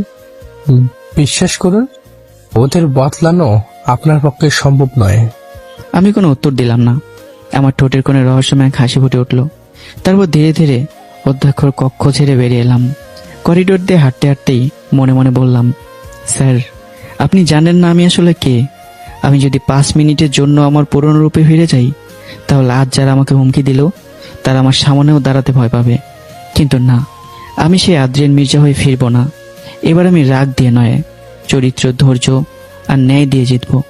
আর এই বিশ্ববিদ্যালয়ের সবচেয়ে বেপরোয়া মানুষগুলোকেই একদিন নিয়মের মূল্য শেখাবো। সেদিন আর কোনো ক্লাস নিলাম না আমি।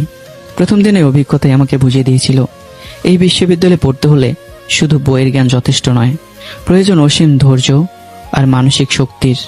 অন্যদিকে বিশ্ববিদ্যালয়ের ক্যান্টিনে গোল হয়ে বসেছে রাসেল, কথা, রাইসা, নীলা এবং তাদের পুরো বন্ধুমহল। সবার মুখে রহস্যের হাসি। রাসেল টেবিলের উপর আঙুল ঠুকতে ঠুকতে বলল, শোন, প্রথম দিনেই লোকটা আমাদের সামনে একটুও ভয় পায়নি, তাই এবার অন্য খেলা খেলতে হবে। কথা কৌতূহলী হয়ে জিজ্ঞাসা করলো, কি খেলা? রাসেল ঠোঁট বাঁকিয়ে বলল, এখন থেকে আমরা সবাই ক্লাসে যাব, কিন্তু ওর ক্লাস কেউ ওর দিকে তাকাবো না। যে যার মতো মোবাইল নিয়ে ব্যস্ত থাকবে, গল্প করবে, হাসাহাসি করবে। ও যেন বুঝতে পারে আমাদের কাছে ওর কোনো অস্তিত্বই নেই। রাইসের সঙ্গে সঙ্গে হাততালি দিয়ে বলল, দারুণ আইডিয়া।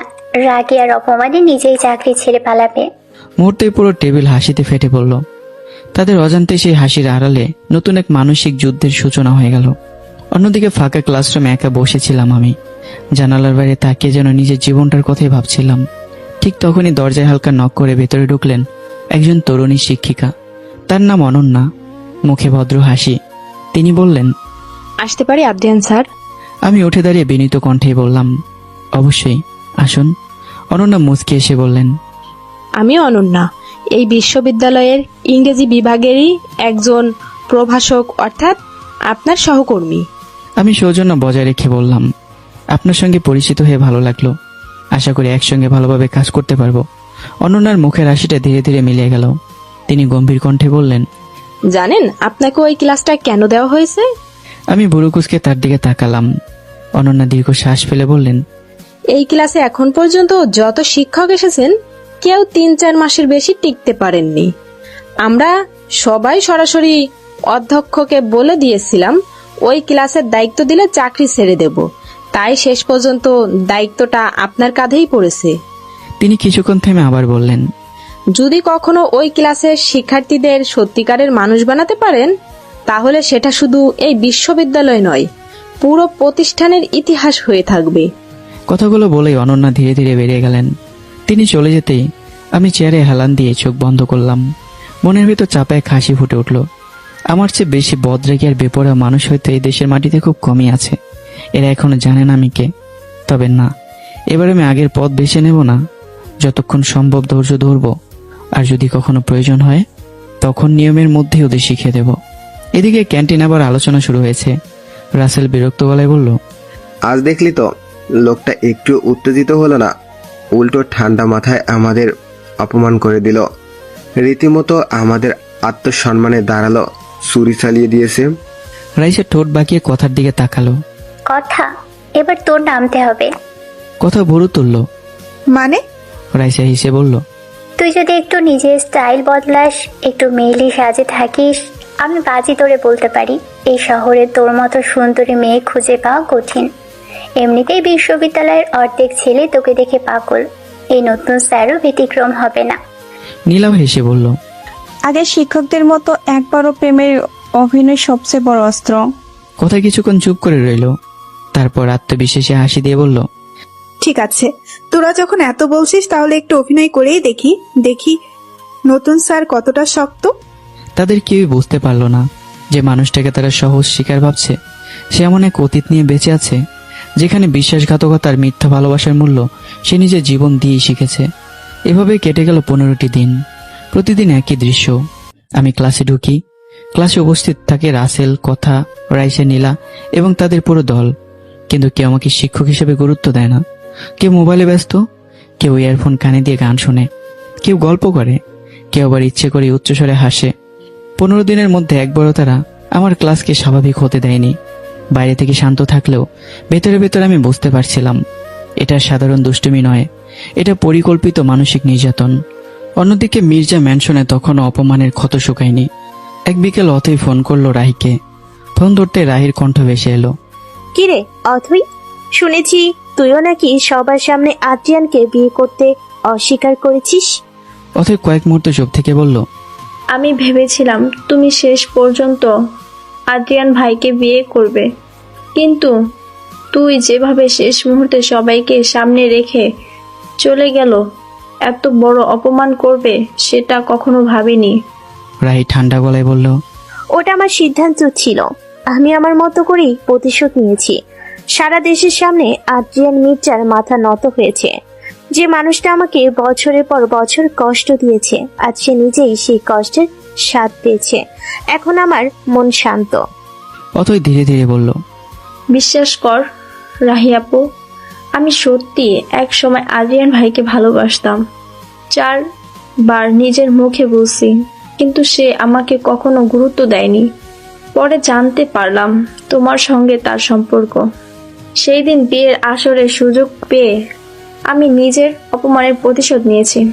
ফোনের দুই প্রান্তে কিছুক্ষণ নীরবতা নেমে এলো। রাহি এবার একটু ইতস্তত বোধ করে বলে, অথই, আমি শুনেছি আদ্রিয়ান ছোটবেলায় তার স্কুলের প্রধান শিক্ষককে মেরে চোখ তুলে ফেলেছিল। তারপর ভার্সিটি লাইফে একই কাজ করেছে। একবার এক পুলিশ অফিসারকে মেরে তার হাত ভেঙে দিয়েছিল, শুধু তার বাবার টাকার জোরে বেঁচে গিয়েছে। এটা কি সত্য? তখন অথই বলে ওঠে, আপু, তুমি তো আর আদ্রিয়ান ভাইয়ের রাগের অল্প কিছু অংশ শুনেছো, আর হয়তো অল্প কিছু দেখেছো চোখে। এগুলো ছিল ছোটখাটো বিষয়। তার প্রতি সেকেন্ডে সেকেন্ডে রাগ ওঠে। তার সামনে থাকা মানুষের অস্তিত্ব হয় মুছে যাবে, না হলে সে মেডিকেলে ভর্তি হবে। তখন রাহি বলে ওঠে, মানে এবার শাস্তিটা খুব ভালো হয়েছে, মান সম্মান মাটির সাথে মিশে গিয়ে এখন তার অস্তিত্ব মুছে যাওয়ার অবস্থা। কিন্তু যদি নিজেকে শুধরাতে পারি তাহলে। রাহির মুখের কথা কেড়ে নিয়ে অথই বলে উঠল, শুধরানো তাও আদ্রিয়ান ভাই।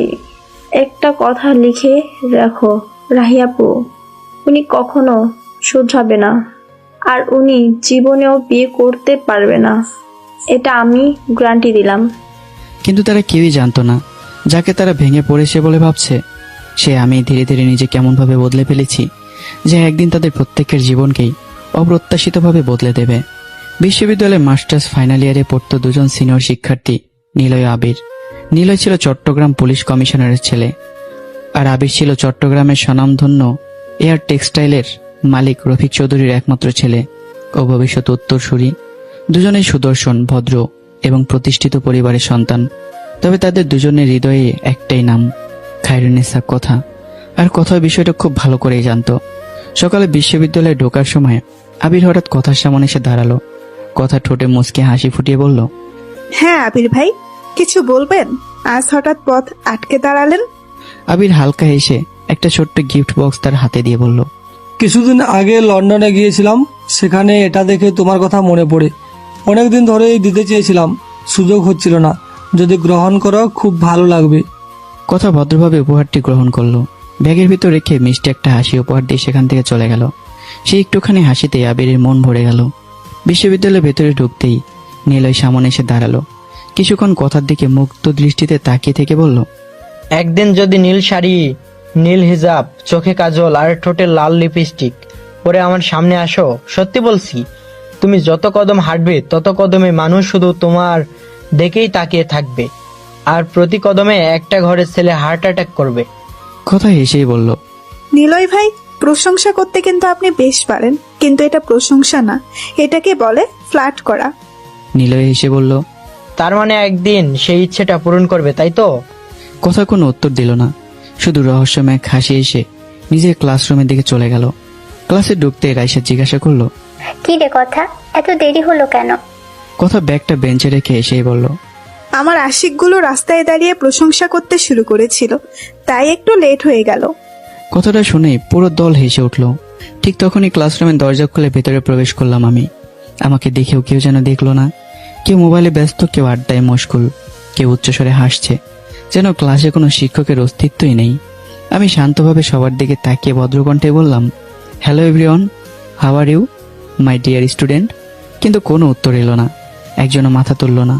সেই অবহেলা, সেই নীরব অপমান যেন বহুদিন ধরে চাপা পড়ে থাকা আমার পুরনো সত্তাকে ধীরে ধীরে জাগিয়ে তুলল।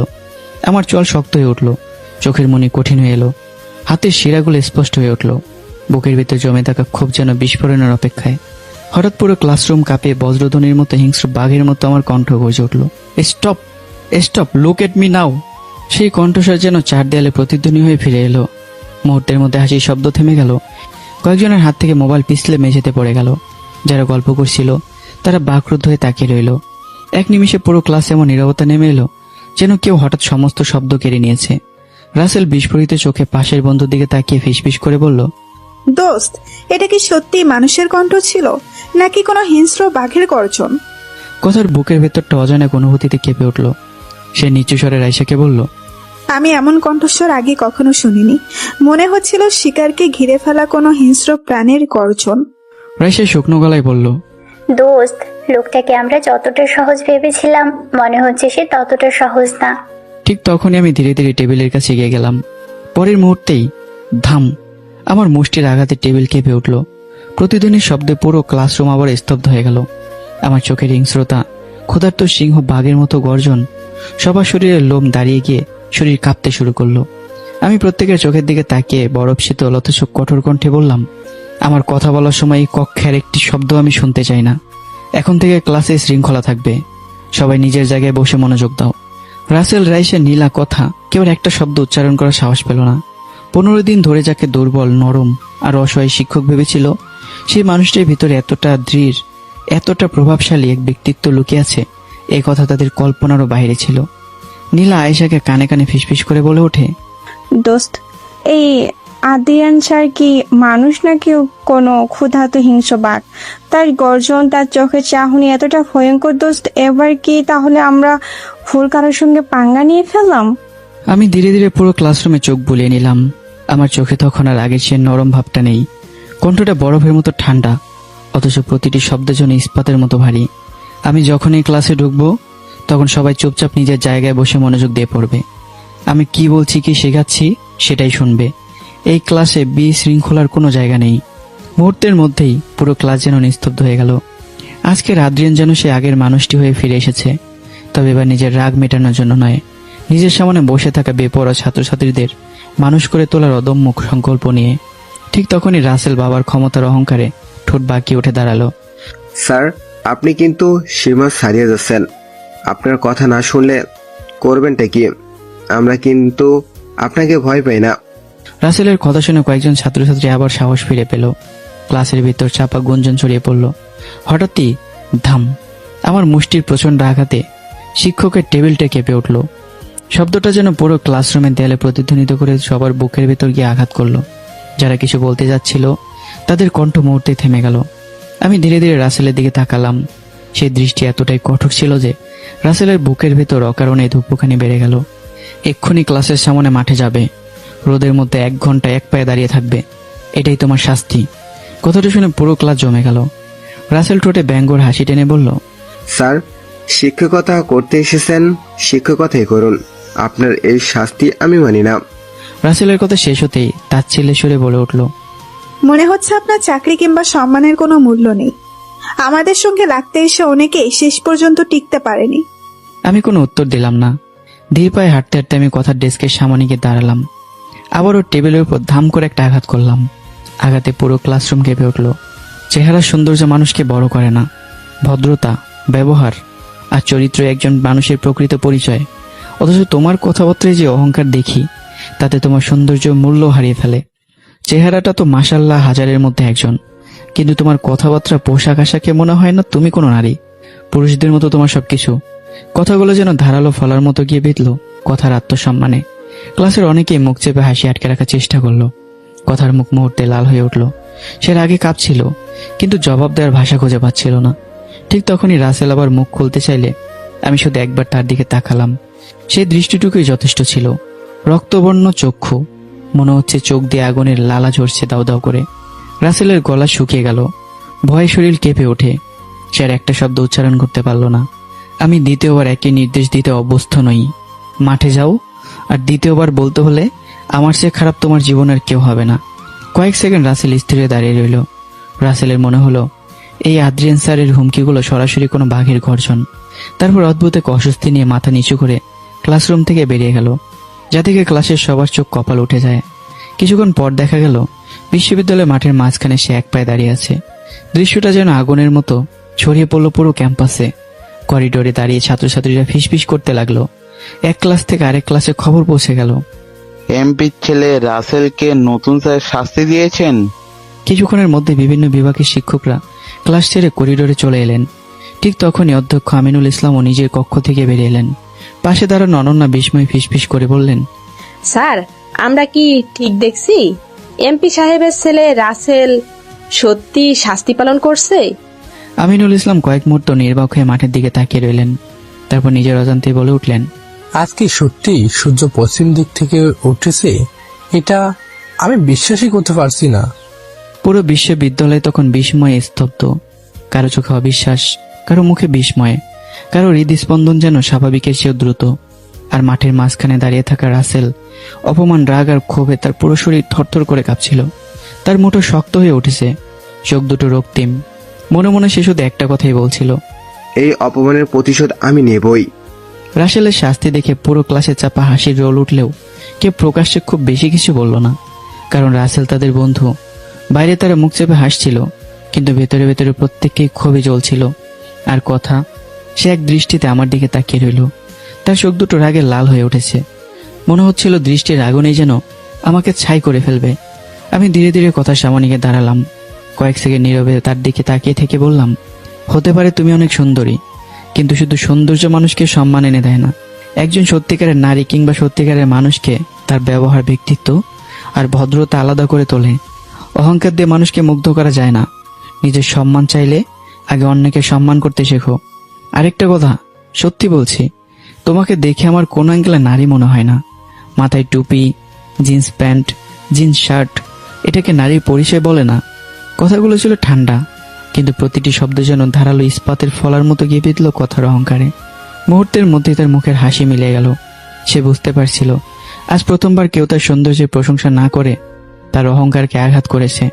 মনে মনে তাতে দাঁত চেপে সে প্রতিজ্ঞা করল, মিস্টার আদ্রিয়ান, আজ আমাকে সবার সামনে ছোট করলেন। আমি কথা দিচ্ছি, একদিন আপনাকে আমার পেছনে ঘুরতে বাধ্য করব। আপনার এই অহংকার আমি ভেঙে দেব। যদি সেটা না পারি তাহলে নিজের নামটাই বদলে ফেলবো। আমি যেন তার চোখের ভাষায় পড়ে ফেললাম। রাগ, অহংকার কিংবা প্রতিশোধ এসব পরে হবে। এখন বই খোলো, আমি যা পড়াচ্ছি মনোযোগ দিয়ে শেখো। পরীক্ষার ফল যদি আশানুরূপ না হয় তাহলে শৃঙ্খলার ব্যাপারে আমি কোনো ছাড় দেব না। কথাগুলো বরফের মতো শীতল ছিল, কিন্তু সেই শীতলতার ভেতর লুকিয়ে ছিল এমন এক দৃঢ়তা। মনে হচ্ছে কোনো ক্ষুধার্ত হিংস্র বাঘ তার শিকারের সামনে গর্জন করছে, যা পুরো ক্লাসের অহংকারকে মুহূর্তে স্তব্ধ করে দিল। একে একে সবাই বই খুলে বসলো। কেউ আর মোবাইল হাতে নিল না, কেউ আর ফিসফিস করলো না। গত 1 বছরে এই প্রথম এই ক্লাসে এমন নিস্তব্ধ পরিবেশ নেমে এলো। একদিকে করিডোরে দাঁড়িয়ে থাকা শিক্ষকরা একের পর এক আমার ক্লাসরুমের সামনে শুকি দিতে লাগলো। যে ক্লাসকে পুরো বিশ্ববিদ্যালয়ের সবচেয়ে বেপরোয়া ক্লাস বলা হতো, আর সেই ক্লাসের প্রতিটি শিক্ষার্থী মাথা নিচু করে মনোযোগ দিয়ে পড়ছে। দৃশ্যটা যেন কারো কাছে বিশ্বাসযোগ্য লাগছিল না। শেষ পর্যন্ত কয়েকজন শিক্ষক দ্রুত অধ্যক্ষ আমিনুল ইসলামের কক্ষে গিয়ে উপস্থিত হলেন, কিন্তু সেখানে কেউ ঠিকমতো কথা বলতে পারছিলেন না। বিস্ময় যেন তাদের ভাষায় হারিয়ে গেছে। ক্লাস শেষ হওয়ার পর বিশ্ববিদ্যালয়ের পরিবেশ ছিল আরো অদ্ভুত। রাসেল, কথা, রাইসা, নীলা ও তাদের পুরো দল মাঠের মাঝখানে গিয়ে গোল হয়ে বসে রইল। রাসেলের শরীর তখনও রাগে থরথর করে কাঁপছে, শরীরের রগগুলো ফুলে উঠেছে। দাঁতে দাঁত চেপে সে বলল, এই অপমান আমি ভুলবো না। এই নতুন স্যারকে এর মূল্য দিতেই হবে। রাইসা সঙ্গে সঙ্গে বলল, দোস্ত, দরকার হলে আঙ্কেলকে বল, একটা ফোন দিলেই তো সব শেষ। রাসেল মাথা নেড়ে বলল, না বাবা, এখন রাজনীতিক ঝামেলায় ব্যস্ত। এখন এসব বলে উল্টো আমার উপরেই রেগে যাবে। আগে আমরা নিজেরাই দেখি, প্রয়োজন হলে তারপর বাবাকে জানাবো। এতক্ষণ চুপ করে থাকা কথা ধীরে ধীরে মাথা তুলল। তার চোখে তখন অদ্ভুত এক জেদ, ঠোঁটের কোণে ফুটে উঠল রহস্যময় হাসি। তোরা দেখিস, এবার আমার খেলা শুরু হবে। শক্তি দিয়ে যাকে হারানো যায় না তাকে অন্যভাবে হারাতে হবে। কথাটা বলেই সে নিজের ডান হাতটা সামনে বাড়িয়ে দিল। একে একে রাসেল, রাইসা, নীলা আর বাকিরাও নিজেদের হাত তার হাতের উপর রাখলো। সেই মুহূর্তে নীরব আকাশের নিচে তারা যেন এক অদৃশ্য প্রতিজ্ঞায় আবদ্ধ হয়ে গেল। নতুন শিক্ষক আদ্রিয়ানের বিরুদ্ধে তাদের লড়াই এখনই শুরু। একটু পরে একজন অফিস সহকারী এসে ভদ্রভাবে বললেন, আদ্রিয়ান স্যার, প্রিন্সিপাল স্যার আপনাকে কেবিনে ডাকছেন। আমি কোনো প্রশ্ন না করে ধীর পায়ে প্রিন্সিপাল আমিনুল ইসলামের কেবিনের দিকে এগিয়ে গেলাম। দরজা খুলে ভেতরে ঢুকতেই থমকে দাঁড়ালাম। কেবিনে বিশ্ববিদ্যালয়ের প্রায় সব শিক্ষকই উপস্থিত। আর অবাক করার বিষয়ে আমাকে দেখে 2-1 সিনিয়র শিক্ষক নিজের চেয়ার ছেড়ে উঠে দাঁড়ালেন। আদ্রিয়ান স্যার, আপনি এখানে বসুন। মাত্র 20-25 দিনের একজন নতুন শিক্ষক হিসেবে এমন সম্মান পেয়ে আমি বিস্মিত হয়ে গেলাম। শান্তভাবে বসতেই প্রিন্সিপাল আমিনুল ইসলাম দীর্ঘ শ্বাস ফেলে বললেন, আদ্রিয়ান, আমি জানি না তুমি আজ কি করেছো। রাসেলের মতো বেফরোয়া বকাটে একটা ছেলেকে তুমি শান্তি মানতে বাধ্য করিয়েছো। সত্যি বলতে I can't believe it's Adrian. কেবিনের ভিতরে উপস্থিত প্রত্যেক শিক্ষক তখন কৌতূহলী দৃষ্টিতে তাকিয়েছিলেন আমার দিকে। আমি হালকা হাসলাম। তারপর, স্যার, লোহা কাটতে লোহা লাগে। আর একটা কথা মনে রাখবেন, পৃথিবীতে এমন কেউ নেই যে নিজেকে সবার ঊর্ধ্বে ভাবতে পারে, কারণ বাপেরও বাপ আছে। আমার কথাগুলো শুনে কেবিনে এক মুহূর্তের জন্য নীরবতা নেমে এলো। শিক্ষকদের অনেকে অবাক চোখে একে অপরের দিকে তাকালেন। প্রিন্সিপাল আবার বললেন, যাই হোক, আজ বিশ্ববিদ্যালয়ে একটা ইতিহাস তৈরি হয়েছে, কিন্তু আমার মনে হচ্ছে তুমি এমন একটা আগুনে হাত দিয়েছো যার শিখা এখনো দেখা বাকি। সামনে খুব সাবধানে চলবে, কারণ তুমি সরাসরি আগুনের পেট্রোল ঢেলেছো। আমি শুধু মুচকি এসে মাথা নাড়লাম। এরপর মিটিং শেষ হয়ে গেল। বিশ্ববিদ্যালয় থেকে বেরিয়েই আমি কিছু প্রয়োজনীয় জিনিস কেনার উদ্দেশ্যে শহরের একটা বড় শপিং মলে চলে গেলাম। ঠিক সেই সময় অথয় চট্টগ্রাম এসেছিল তার এক বান্ধবীর বিয়ের অনুষ্ঠানে। বিয়ে শেষ হওয়ার পর ফেরার আগে সেও কিছু কেনাকাটার জন্য একই শপিং মলে ঢুকেছিল। ভাগ্যের অদ্ভুত খেলায় হঠাৎ মুখোমুখি হয়ে গেলাম দুজন। কয়েক মুহূর্ত নীরবে একে অপরের দিকে তাকিয়ে রইলাম। তারপর অথই ঠোঁটে ব্যঙ্গর হাসি টেনে বলল, কি আদ্রিয়ান ভাই, চট্টগ্রামে আমাকে একা পেয়ে মারবে নাকি? মারতেই পারেন। সেদিনের পর থেকে আপনার একটা থাপ্পড় খাওয়ার জন্য নিজেকে মানসিকভাবে প্রস্তুতি করে রেখে। আমি গম্ভীর দৃষ্টিতে তার দিকে তাকিয়ে রইলাম। মনে রাখিস, প্রতারণার ভাষা সবসময় মিষ্টি হয়, আর যার ভেতরে সত্যিকারের অনুভূতি থাকে তার রাগও অনেক গভীর হয়। মানুষ আমার রাগটাই দেখেছে, কিন্তু আমার ভেতরে মানুষটাকে দেখার চেষ্টা কেউ করেনি। অথই তার ছেলের হাসি এসে উত্তর দিল, বাহ, আজকাল তো দেখি সাহিত্যকের মতো কথা বলতে শিখেছেন। কিন্তু একটা কথা মনে রাখবেন, শুধু ক্ষমতা বা অর্থ দিয়ে সংসার হয় না, মানুষের মন জয় করতে হয়। তোমার তো পুরুষকে কোনো মেয়ে বিয়ে করবে না, তো কোনো কালো কুৎসিত বিয়ে হচ্ছে না এমন মেয়ে, তাও তোমার স্বাভাবিক, তোমার চরিত্র, তোমার রাগ সম্পর্কে না যেন বিয়ে করলেও করতে পারে। কথাগুলো আমার আত্মসম্মানে গভীরভাবে কি আঘাত করলো। আমার বুকের ভিতর যেন জমে থাকা ক্ষত আবার নতুন করে রক্তাক্ত হয়ে উঠল। এক মুহূর্তের জন্য আমার চোখে পুরো আগুনের ঝলক দেখা দিল, কিন্তু পরের মুহূর্তে আমি নিজের রাগকে শক্ত হাতে দমিয়ে নিলাম। কোনো উত্তর না দিয়ে নীরবে সেখান থেকে চলে এলাম। পরদিন চট্টগ্রাম ইন্টারন্যাশনাল ইউনিভার্সিটি। বেপরোয়া সেই ক্লাসে সবাই প্রায় এসে গেছে, শুধু কথা এখনো আসেনি। হঠাৎ বিশ্ববিদ্যালয়ের প্রধান ফটকের দিকে সবার দৃষ্টি গিয়ে থামল। একজন তরুণী ধীর পায়ে ভেতরে প্রবেশ করছে। নীল শাড়ি, নীল হিজাব, হাতে নীল কাচের চুড়ি, চোখে গাঢ় কাজল, ঠোঁটে হালকা লাল আভা।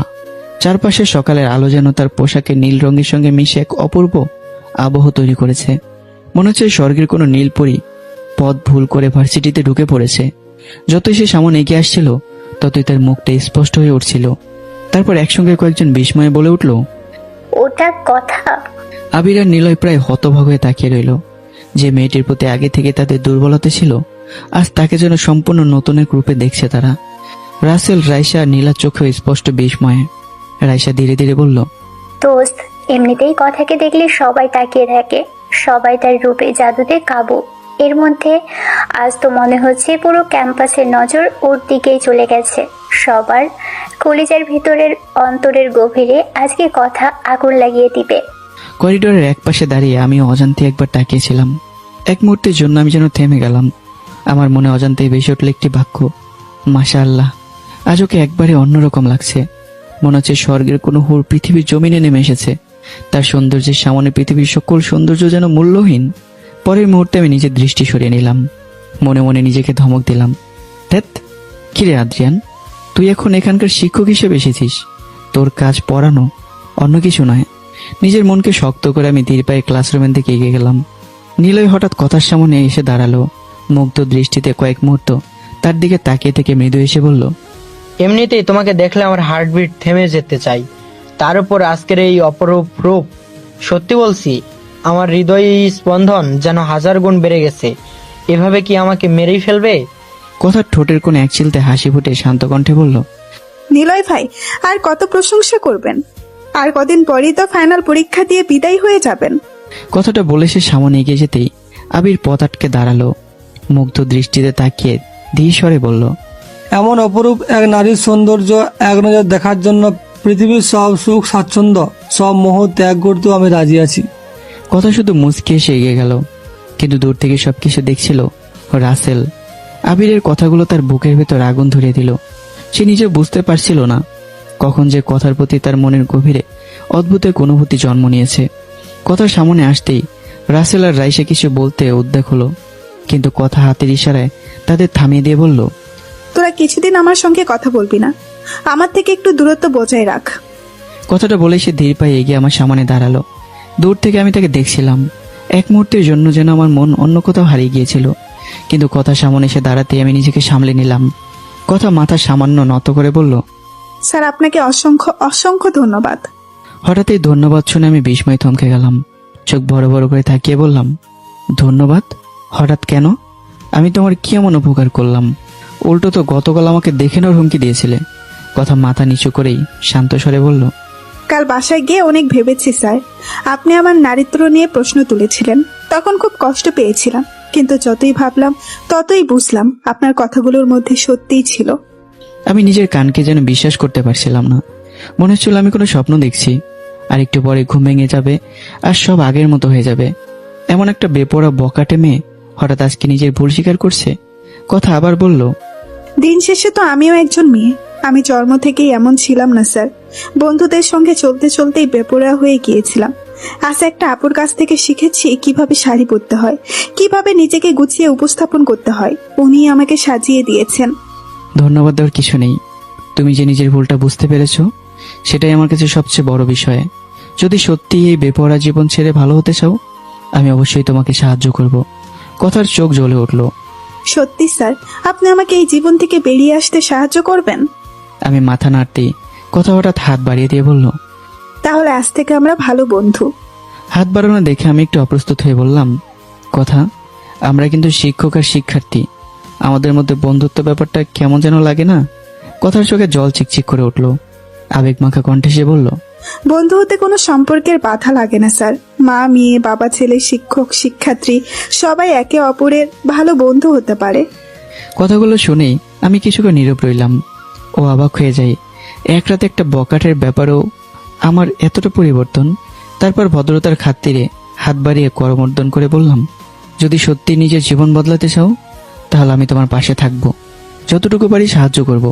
করমর্দন শেষ করেই কথা ধীরে ধীরে সেখান থেকে চলে গেল।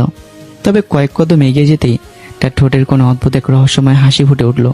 মনে মনে সে বলল, মিস্টার আদ্রিয়ান, দূর থেকেই দেখেছি এক মুহূর্তের জন্য আপনি আমার এমন অপরূপ সৌন্দর্য দেখে বিস্মিত হয়েছিলেন।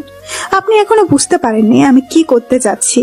আমার এই অভিনয়, আমার এই পরিবর্তনের আড়ালে একটা পরিকল্পনা লুকিয়ে আছে। আপনি আমার আত্মসম্মানে আঘাত করেছিলেন, এবার আমি আপনার মনকে বিভ্রান্ত করেই সেই আঘাতের প্রতিশোধ নেব। আমি আপনার মনকে ভেতর থেকে ভেঙে টুকরো টুকরো করে দেব। মনে মনে কথা নীরবে হেসে উঠল। আর দূর থেকে পুরো দৃশ্যটা দেখছিল রাসেল, রাইসা, নীলা আর তাদের বন্ধুরা। বিস্ময় তাদের চোখ প্রায় কোটর থেকে বেরিয়ে আসার উপক্রম। নীলা হতবাক হয়ে বলল, দোস্ত, কথা কি করতে চাইছে? আমাদের দূরে থাকতে বললো আর নিজে গিয়ে ওই আদিয়ান স্যারের সঙ্গে কথা বললো, হাতও মেলালো, ব্যাপারটা কি? কথা কোনো উত্তর দিল না। বুকের উপর দু হাত ভাঁজ করে ধীর পায়ে ক্লাসরুমের দিকে হাঁটতে হাঁটতে মনে মনে শুধু একটা কথাই বলল, আদ্রিয়ান, আপনি আমার সম্মান আর অহংকারে আঘাত করেছিলেন। এবার আমি আপনার মনে এমন আঘাত করব যা যন্ত্রণা আপনি কাউকে বলতেও পারবেন না, আবার সহ্য করাও সহজ হবে না। সেদিন থেকে শুরু হলো নতুন এক খেলা। কয়েকদিন পর ভার্সিটির ক্লাস শেষ হওয়ার পর একে একে সব শিক্ষার্থী ক্যাম্পাস ছেড়ে চলে গেল। কথা নীরবে নিজের ক্লাসরুমে বসে থাকতো। সে অপেক্ষা করত শুধু একটি মুহূর্তের, যখন আমি ক্লাস শেষ করে বের হব। সেদিনও তাই হলো। আমি করিডোর দিয়ে বের হতেই কথা দ্রুত পায়ে আমার পাশে এসে হাঁটতে শুরু করলো। আরে কথা, তুমি এখনো বাসায় যাওনি? আমি তো ভেবেছিলাম সবার মতো তুমি চলে গেছো। কথা মৃদু এসে উত্তর দিল, আমি তো বাসায় না, হোস্টেলে থাকি। আর আগের মতো বন্ধুদের সঙ্গে আর চলতে ইচ্ছে করে না, তাই বসেছিলাম, ভাবলাম আপনার সঙ্গে একসঙ্গে বের হব। এরপর দুজন পাশাপাশি হাঁটতে হাঁটতে ক্যাম্পাসের পথ পেরিয়ে গেলাম। পড়াশোনা, ভবিষ্যৎ, জীবন, নানা বিষয় নিয়ে কথা হতে লাগলো। ধীরে ধীরে আমাদের মধ্যে এক ধরনের আন্তরিকতা তৈরি হতে শুরু করলো, যা বাইরে থেকে দেখলে নিছক শিক্ষক আর শিক্ষার্থীর সৌন্দর্যপূর্ণ সম্পর্ক বলেই মনে হতো। কিন্তু আমি জানতাম না, আমার জীবন আগেও দুই নারীর বিশ্বাসঘাতকতায় গভীর ক্ষত তৈরি করে গেছে। সেই ক্ষত এখনো শুকায়নি। আর কথা, সেজন্য সেই ভাঙ্গা হৃদয়ের সামনে আবারও অদৃশ্য এক হাতুড়ি হাতে দাঁড়িয়ে আছে। তার মনে লুকিয়ে আছে এমন এক পরিকল্পনা যার কথা আমি কল্পনাও করতে পারিনি। অন্যদিকে কথা যখন রাসেল, রাইসা, নীলা, আবির আর নিলয়ের সঙ্গে প্রায় সব কথাবার্তা বন্ধ করে দিল, তখন তাদের ভিতরে অস্থিরতা বাড়তে লাগলো। আবির মনে মনে বলল, এভাবে চলতে থাকলে আদ্রিয়ান স্যার হয়তো কথাকে আমার কাছ থেকেই দূরে নিয়ে যাবে। অন্যদিকে নিলয় অস্বস্তিতে ভুগছিল। না, এভাবে চলতে দেওয়া যায় না। ওদের বন্ধুত্ব দিন দিন গভীর হচ্ছে। শেষ পর্যন্ত হয়তো আমি কথাকে পুরোপুরি হারিয়ে ফেলবো। সবচেয়ে বেশি পরিবর্তন হচ্ছিল রাসেলের মধ্যে।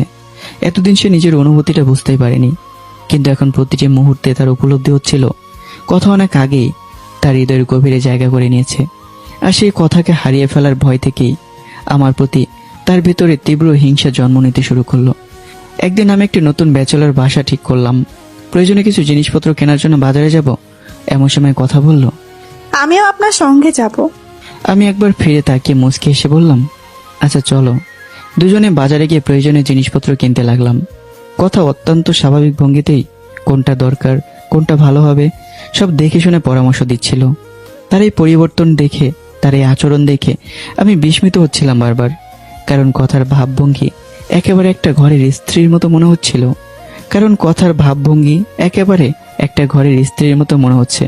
কথা কোনো মার্কেটে শিক্ষকের সাথে আসেনি, মনে হয় যেন তার স্বামীর সাথে এসেছে। আমি মনের অজান্তেই ভাবছিলাম, মেয়েটা কি সত্যি এতটা বদলে গেছে? সব কেনাকাটা শেষ করে বললাম, কথা তুমি হোস্টেলে যাবে না? দেরি হয়ে যাবে তো।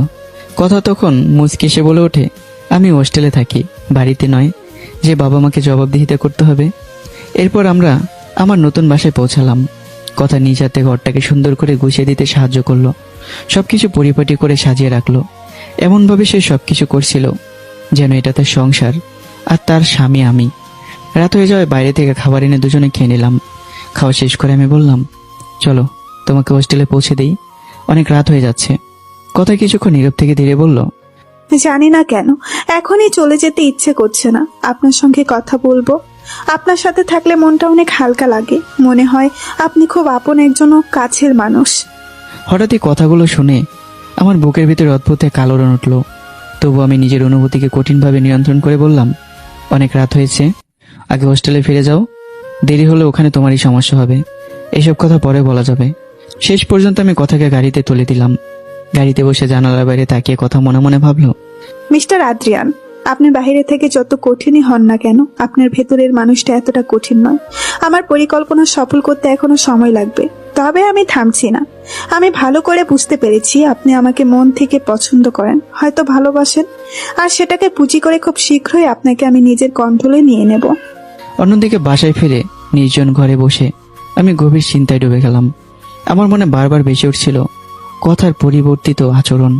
আমি নিজের মনকে বোঝানোর চেষ্টা করলাম কথা আমাকে ভালোবাসতে শুরু করেছে, এটা আমি বুঝতে পারছি, কিন্তু না, আমাকে সীমারেখা ভুললে চলবে না। সে আমার শিক্ষার্থী।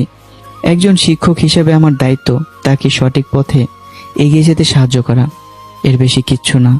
তবু মনের এক কোণে অদ্ভুত এক প্রশ্ন বারবার ফিরে আসছিল, কথার এই পরিবর্তন কি সত্যিই আন্তরিক, নাকি এর আড়ালে এখনো কোনো অজানা রহস্য লুকিয়ে আছে? দিন যত এগোতে লাগলো তত আমার আর কথার অজান্তেই আমাদের হৃদয়ের অদৃশ্য দূরত্ব কমতে শুরু করলো। প্রতিটি দিন, প্রতিটি কথোপকথন, প্রতিটি ছোট্ট মুহূর্ত যেন নিঃশব্দে আমাদের সম্পর্কের গভীরতাকে আরো এক ধাপ এগিয়ে নিয়ে যাচ্ছিল। যদিও বিষয়টি বিশ্ববিদ্যালয়ের অন্য কোনো শিক্ষক বুঝতে পারেনি, কিন্তু কথার সহপাঠীরা, বিশেষ করে রাসেল, রাইসা, নীলা, আবির এবং নিলয় সবাই খুব ভালো করে বুঝতে পারছিল কথা ধীরে ধীরে তাদের প্রভাবের বাইরে চলে যাচ্ছে। সেজন্য একটু একটু করে আমার বিশ্বাসের জগতে প্রবেশ করছে। তবে তারা জানতো না কথার অন্তরের গোপন পরিকল্পনা এখনো অন্য কিছু।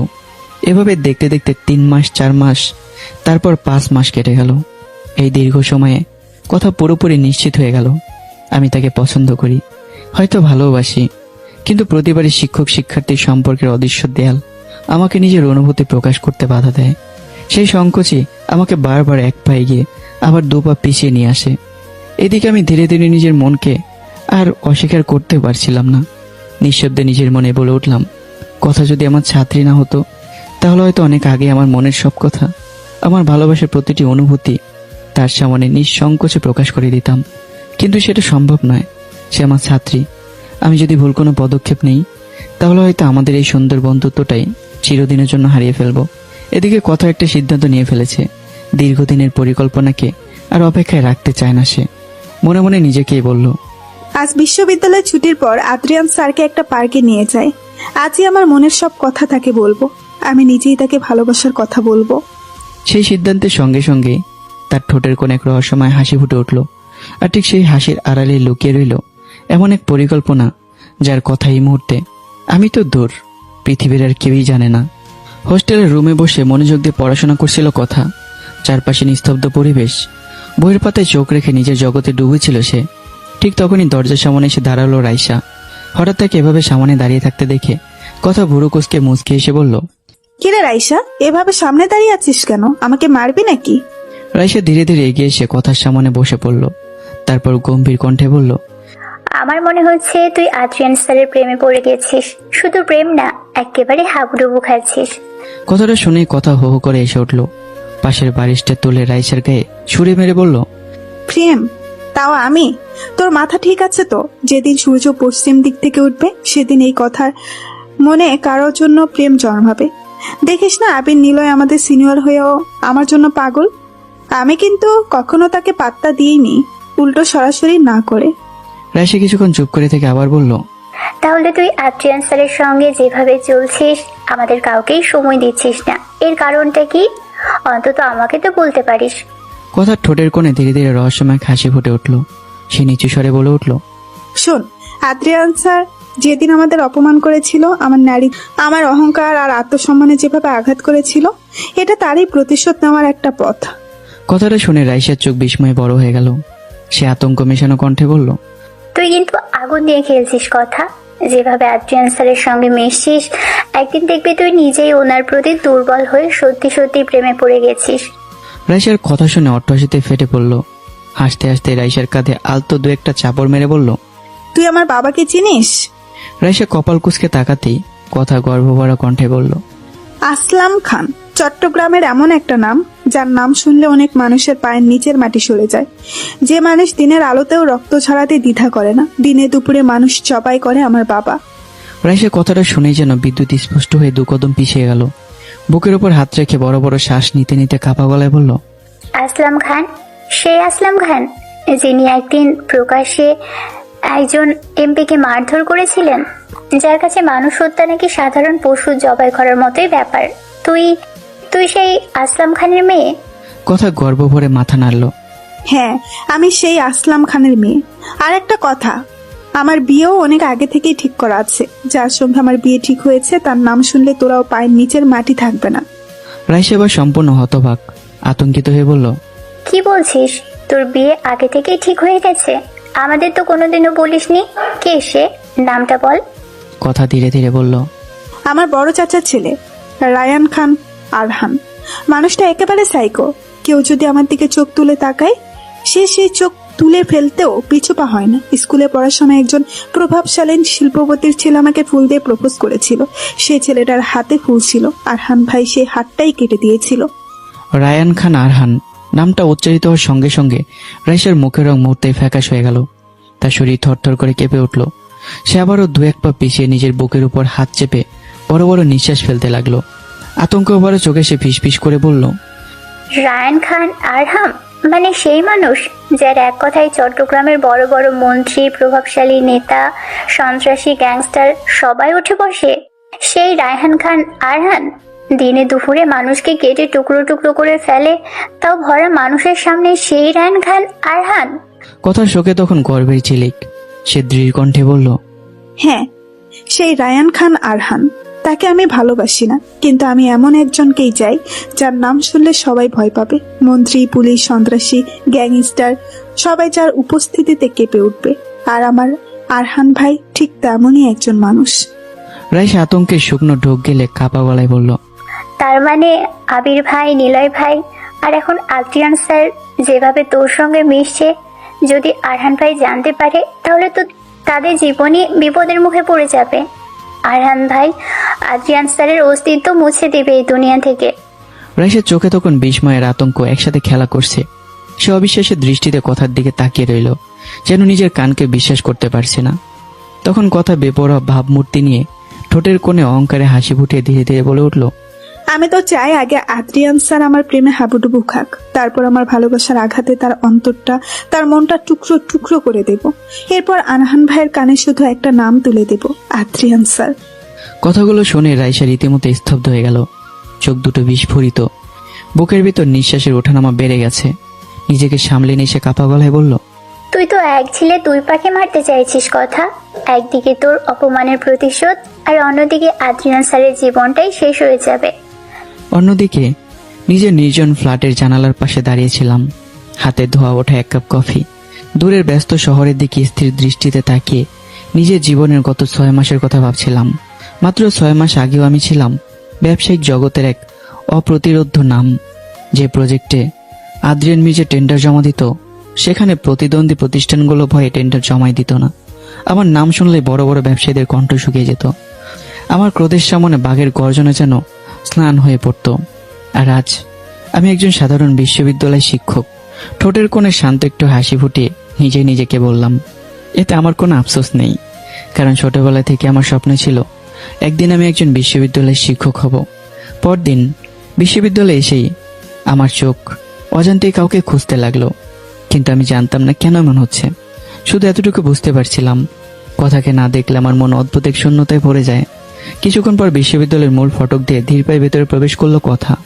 আজ তার পরনে ছিল নীল রঙের 3 পিস, মাথায় পরিপাটি করে জড়ানো হিজাব, হাতে রেশমি চুড়ি, চোখে গাঢ় কাজল, ঠোঁটে হালকা লিপস্টিক। মনে হচ্ছিল প্রতিটি পদক্ষেপের সঙ্গে সঙ্গে তার সৌন্দর্য চারপাশের বাতাসকেও থমকে দিচ্ছে। নিলয়, আবির, রাসেল, এমনকি বিশ্ববিদ্যালয়ের প্রায় প্রতিটি ছেলের চোখ অনিচ্ছে সত্ত্বেও তার দিকে স্থির হয়ে রইল। কেউ চোখ ফিরিয়ে নিতে পারছিল না।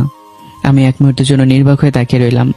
কথা ধীরে ধীরে আমার সামনে এসে মুচকে এসে বলল, স্যার, আজ ভার্সিটির ক্লাস শেষ হওয়ার পরে আপনাকে নিয়ে একটা জায়গায় যেতে চাই, ফ্রি থাকবেন তো? আমি হালকা হাসলাম।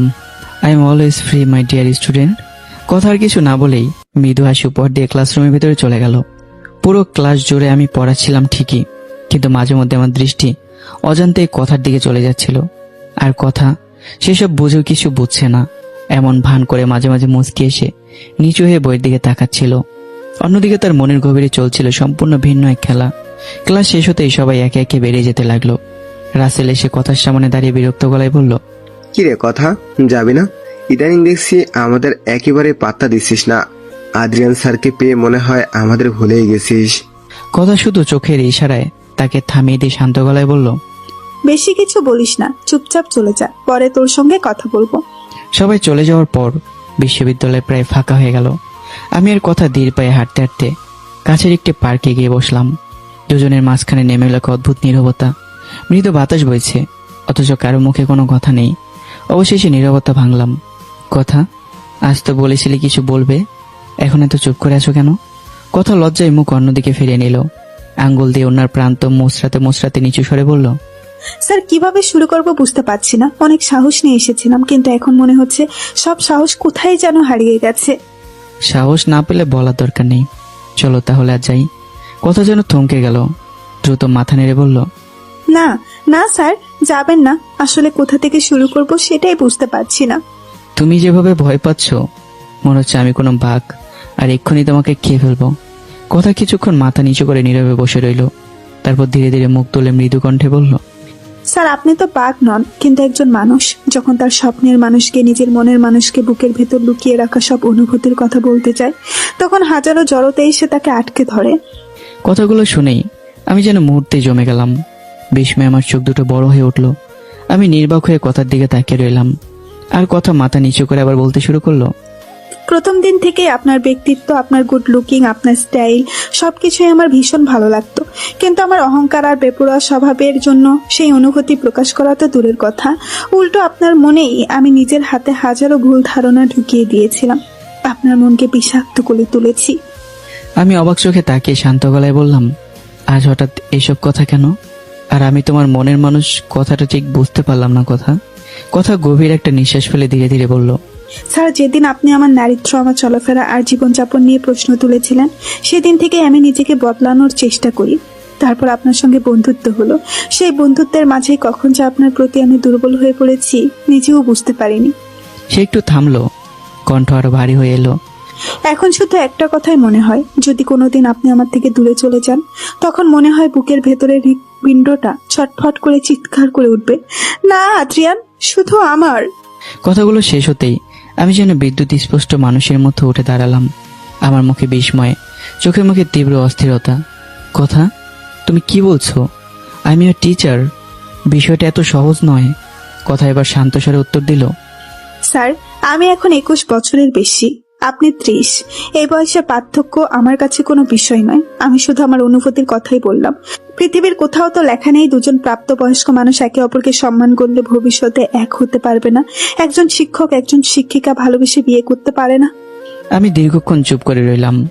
বিষয়টা শুধু বয়সের নয় কথা, তুমি এখন আমার ছাত্রী। এই অবস্থায় আমি কোনো সিদ্ধান্ত নিতে পারি না, আমার বিবেকও সেটা অনুমতি দিচ্ছে না। কথা চোখ ভিজে যাওয়া কণ্ঠে বলল, আমি আপনাকে কোনো চাপ দিতে চাই না স্যার, শুধু আমার মনের কথাটা জানিয়ে রাখলাম। আপনি যেদিন মনে করবেন সময়টা সঠিক, সেদিন উত্তর দেবেন, আমি অপেক্ষা করতে পারবো। কথার কথায় আমি গভীরভাবে তার দিকে তাকিয়ে রইলাম। কিছুক্ষণ নীরব থাকার পর বললাম, আপাতত এই বিষয়টা আমাদের দুজনের মধ্যেই থাক। আগে শিক্ষক আর ছাত্রীর সম্পর্কটা সম্মানের সঙ্গে শেষ হোক। এরপর যদি তোমার অনুভূতি একই থাকে, তখন আমরা ভবিষ্যৎ নিয়ে ভেবে দেখতেই পারি। কথার চোখে তখন আনন্দ আর আবেগ একসঙ্গে ঝিলমিল করে উঠল। সে অশ্রুসিক্ত হাসি নিয়ে বলল, এই উত্তরটাই আমার জন্য যথেষ্ট স্যার, আমি অপেক্ষা করব। দুজনেই নীরবে পার্কের পথ ধরে হাঁটতে লাগলাম। নতুন এক অনুভূতির সূচনা যেন আমাদের মাঝখানে জন্ম নিল। কিন্তু আমি জানতাম না যে আগুনে একসময় দুবার পুড়ে ছাই হয়ে নিজের জীবন নতুন করে গড়ছিলাম। কিন্তু ভাগ্যের কি নির্মম খেলায় আবারও সে আগুনের দিকে অজান্তে পা বাড়িয়ে দিয়েছি। অন্যদিকে আমার জন্য নীরবে অপেক্ষা করছিল কথার ভয়ঙ্কর প্রভাবশালী পরিবার এবং কথার হবু স্বামী হিসেবে পরিচিত রায়ান খান আরহান, যার সঙ্গে বিরোধে জড়ানোর সাহস বড় বড় মন্ত্রী, প্রভাবশালী নেতা, গ্যাংস্টার কেউই সহজে করে না। আর ভাগ্যের অদৃশ্য খেলায় আমি বুঝতেই পারিনি আমি ইতিমধ্যে সেই ঝড়ের কেন্দ্রবিন্দুর দিকে এগিয়ে গেছি। কথা হোস্টেলে ফিরে এক নিঃশ্বাসে রাইসাকে আমার সঙ্গে পার্কে হওয়া পুরো ঘটনা খুলে বলল। কিভাবে সে নিজের মনের কথা প্রকাশ করেছে, আমার প্রতিটি উত্তর কিছুই বাদ দিল না। সবকিছু মনোযোগ দিয়ে শোনার পর রাইসা কিছুক্ষণ চুপ করে রইল। তারপর গম্ভীর নিঃশ্বাস ফেলে বলল, কথা, এর মানে হচ্ছে আদ্রিয়ান স্যার তোকে ছাত্রী বলে এখনো পুরোপুরি গ্রহণ করতে পারছে না। তা না হলে তোর প্রপোজাল এত সহজে ঝুলিয়ে রাখতো না। আমার মনে হয় শিক্ষক ছাত্রীর সম্পর্ক শেষ না হওয়া পর্যন্ত স্যার কোনো সিদ্ধান্ত নেবে না। কথা মৃদু হেসে শান্ত গলায় বলল, দেখি আর কিছুদিন যাক, তারপর কি করা যায় সেটা ভেবে দেখব। এরপর দিন গড়িয়ে সপ্তাহ, সপ্তাহ পেরিয়ে মাস। সময়ের সঙ্গে সঙ্গে আমার আর কথার মধ্যে সম্পর্ক আরো গভীর হতে লাগলো। অন্যদিকে নিলয়, আবির আর রাসেলের চোখে আমি যেন ধীরে ধীরে বিষে পরিণত হলাম। সুযোগ পেলে কিভাবে আমার ক্ষতি করা যায় সেই চিন্তায় তাদের মাথায় ঘুরপাক খেতে লাগলো। বিশ্ববিদ্যালয়ে আরো অনেক ছেলে ভেতরে ভেতরে ঈর্ষায় জ্বলতে শুরু করলো, কারণ আমার জন্যই তারা আর কথার কাছে যাওয়ার সুযোগ পাচ্ছিল না। তবুও ভার্সিটির প্রধান শিক্ষক আমিনুল ইসলাম সহ অন্যান্য শিক্ষকরা আমাকে কিছু বলতো না, কারণ এই বেপরোয়া ক্লাসটাকে আমি কন্ট্রোল করে রেখেছি। একদিন বিকেলে আমি এর কথা পাশাপাশি হাঁটছিলাম। হঠাৎ কথা শিশুর মতো আবদার করে বলল, স্যার, আজ আমার খুব ফুচকা খেতে ইচ্ছে করছে। আমি মুচকি এসে তাকিয়ে নিয়ে রাস্তার পাশের একটি ফুচকার দোকানে বসলাম। দুজন ফুচকা খাচ্ছিলাম। ঠিক পাশের বেঞ্চে বসে একজন মধ্যবয়স্ক লোক পত্রিকা পড়ছিলেন। হঠাৎই আমার চোখ পড়ল পত্রিকার প্রথম পাতার মোটা শিরোনামে, রায়হান খান আরমানের হাতে আরেক শিল্পপতির খুন, আতঙ্কে কেউ মুখ খুলতেও রাজি নয়। কৌতূহলবশত আমি ভদ্রলোককে উদ্দেশ্য করে বললাম, চাচা, এই আরহান নামের লোকটার কথা তো অনেক শুনেছি। সবাই বলে সে নাকি কাউকে ভয় পায় না। বড় বড় মন্ত্রী, প্রভাবশালী নেতা, এমনকি গ্যাংস্টারও তার নাম শুনে নাকি কেঁপে ওঠে। ভদ্রলোক পত্রিকা ভাঁজ করে দীর্ঘ শ্বাস ফেলে বললেন, বাবা, সবাই তো জীবনের মায়া আছে। এই আরহানের সঙ্গে শত্রুতা করা আর নিজেদের আইসাইলকে দাওয়াত দেওয়া দুটাই এক কথা। পাশে বসে ফুচকা খাচ্ছিল কথা। লোকটার কথাগুলো শুনে তার ঠোঁটের কোন অদ্ভুত এক চিলতে হাসি ফুটে উঠল। মনে মনে সে ভাবল, যেদিন রায়ান খান আরহান আদ্রিয়ানের কথা জানবে, সেদিন এই মানুষটার অস্তিত্বটাই হয়তো মুছে যাবে। ফুচকা খাওয়া শেষ করে দুজন আবার হাঁটতে শুরু করলাম। হাঁটতে হাঁটতে বললাম, আচ্ছা কথা, তোমাদের এই চট্টগ্রামের রায়ান খান আরহানকে নিয়ে অনেক গল্প শুনেছি। অনেকে তো বলে আইন শৃঙ্খলা বাহিনীও নাকি তাকে ধরতে ভয় পায়। কথা শান্ত গলায় বলল, আপনাকে এসব কে বলেছে? মামলা না হলে গ্রেপ্তারের প্রশ্নই আসে না। আর এখন পর্যন্ত এমন সাহস কারো হয়নি যে তার বিরুদ্ধে মামলা করবে। বাহ, দেখছি লোকটা সম্পর্কে বেশ ভালোই জানো। তাহলে বুঝতে পারছি সে সত্যি অনেক প্রভাবশালী।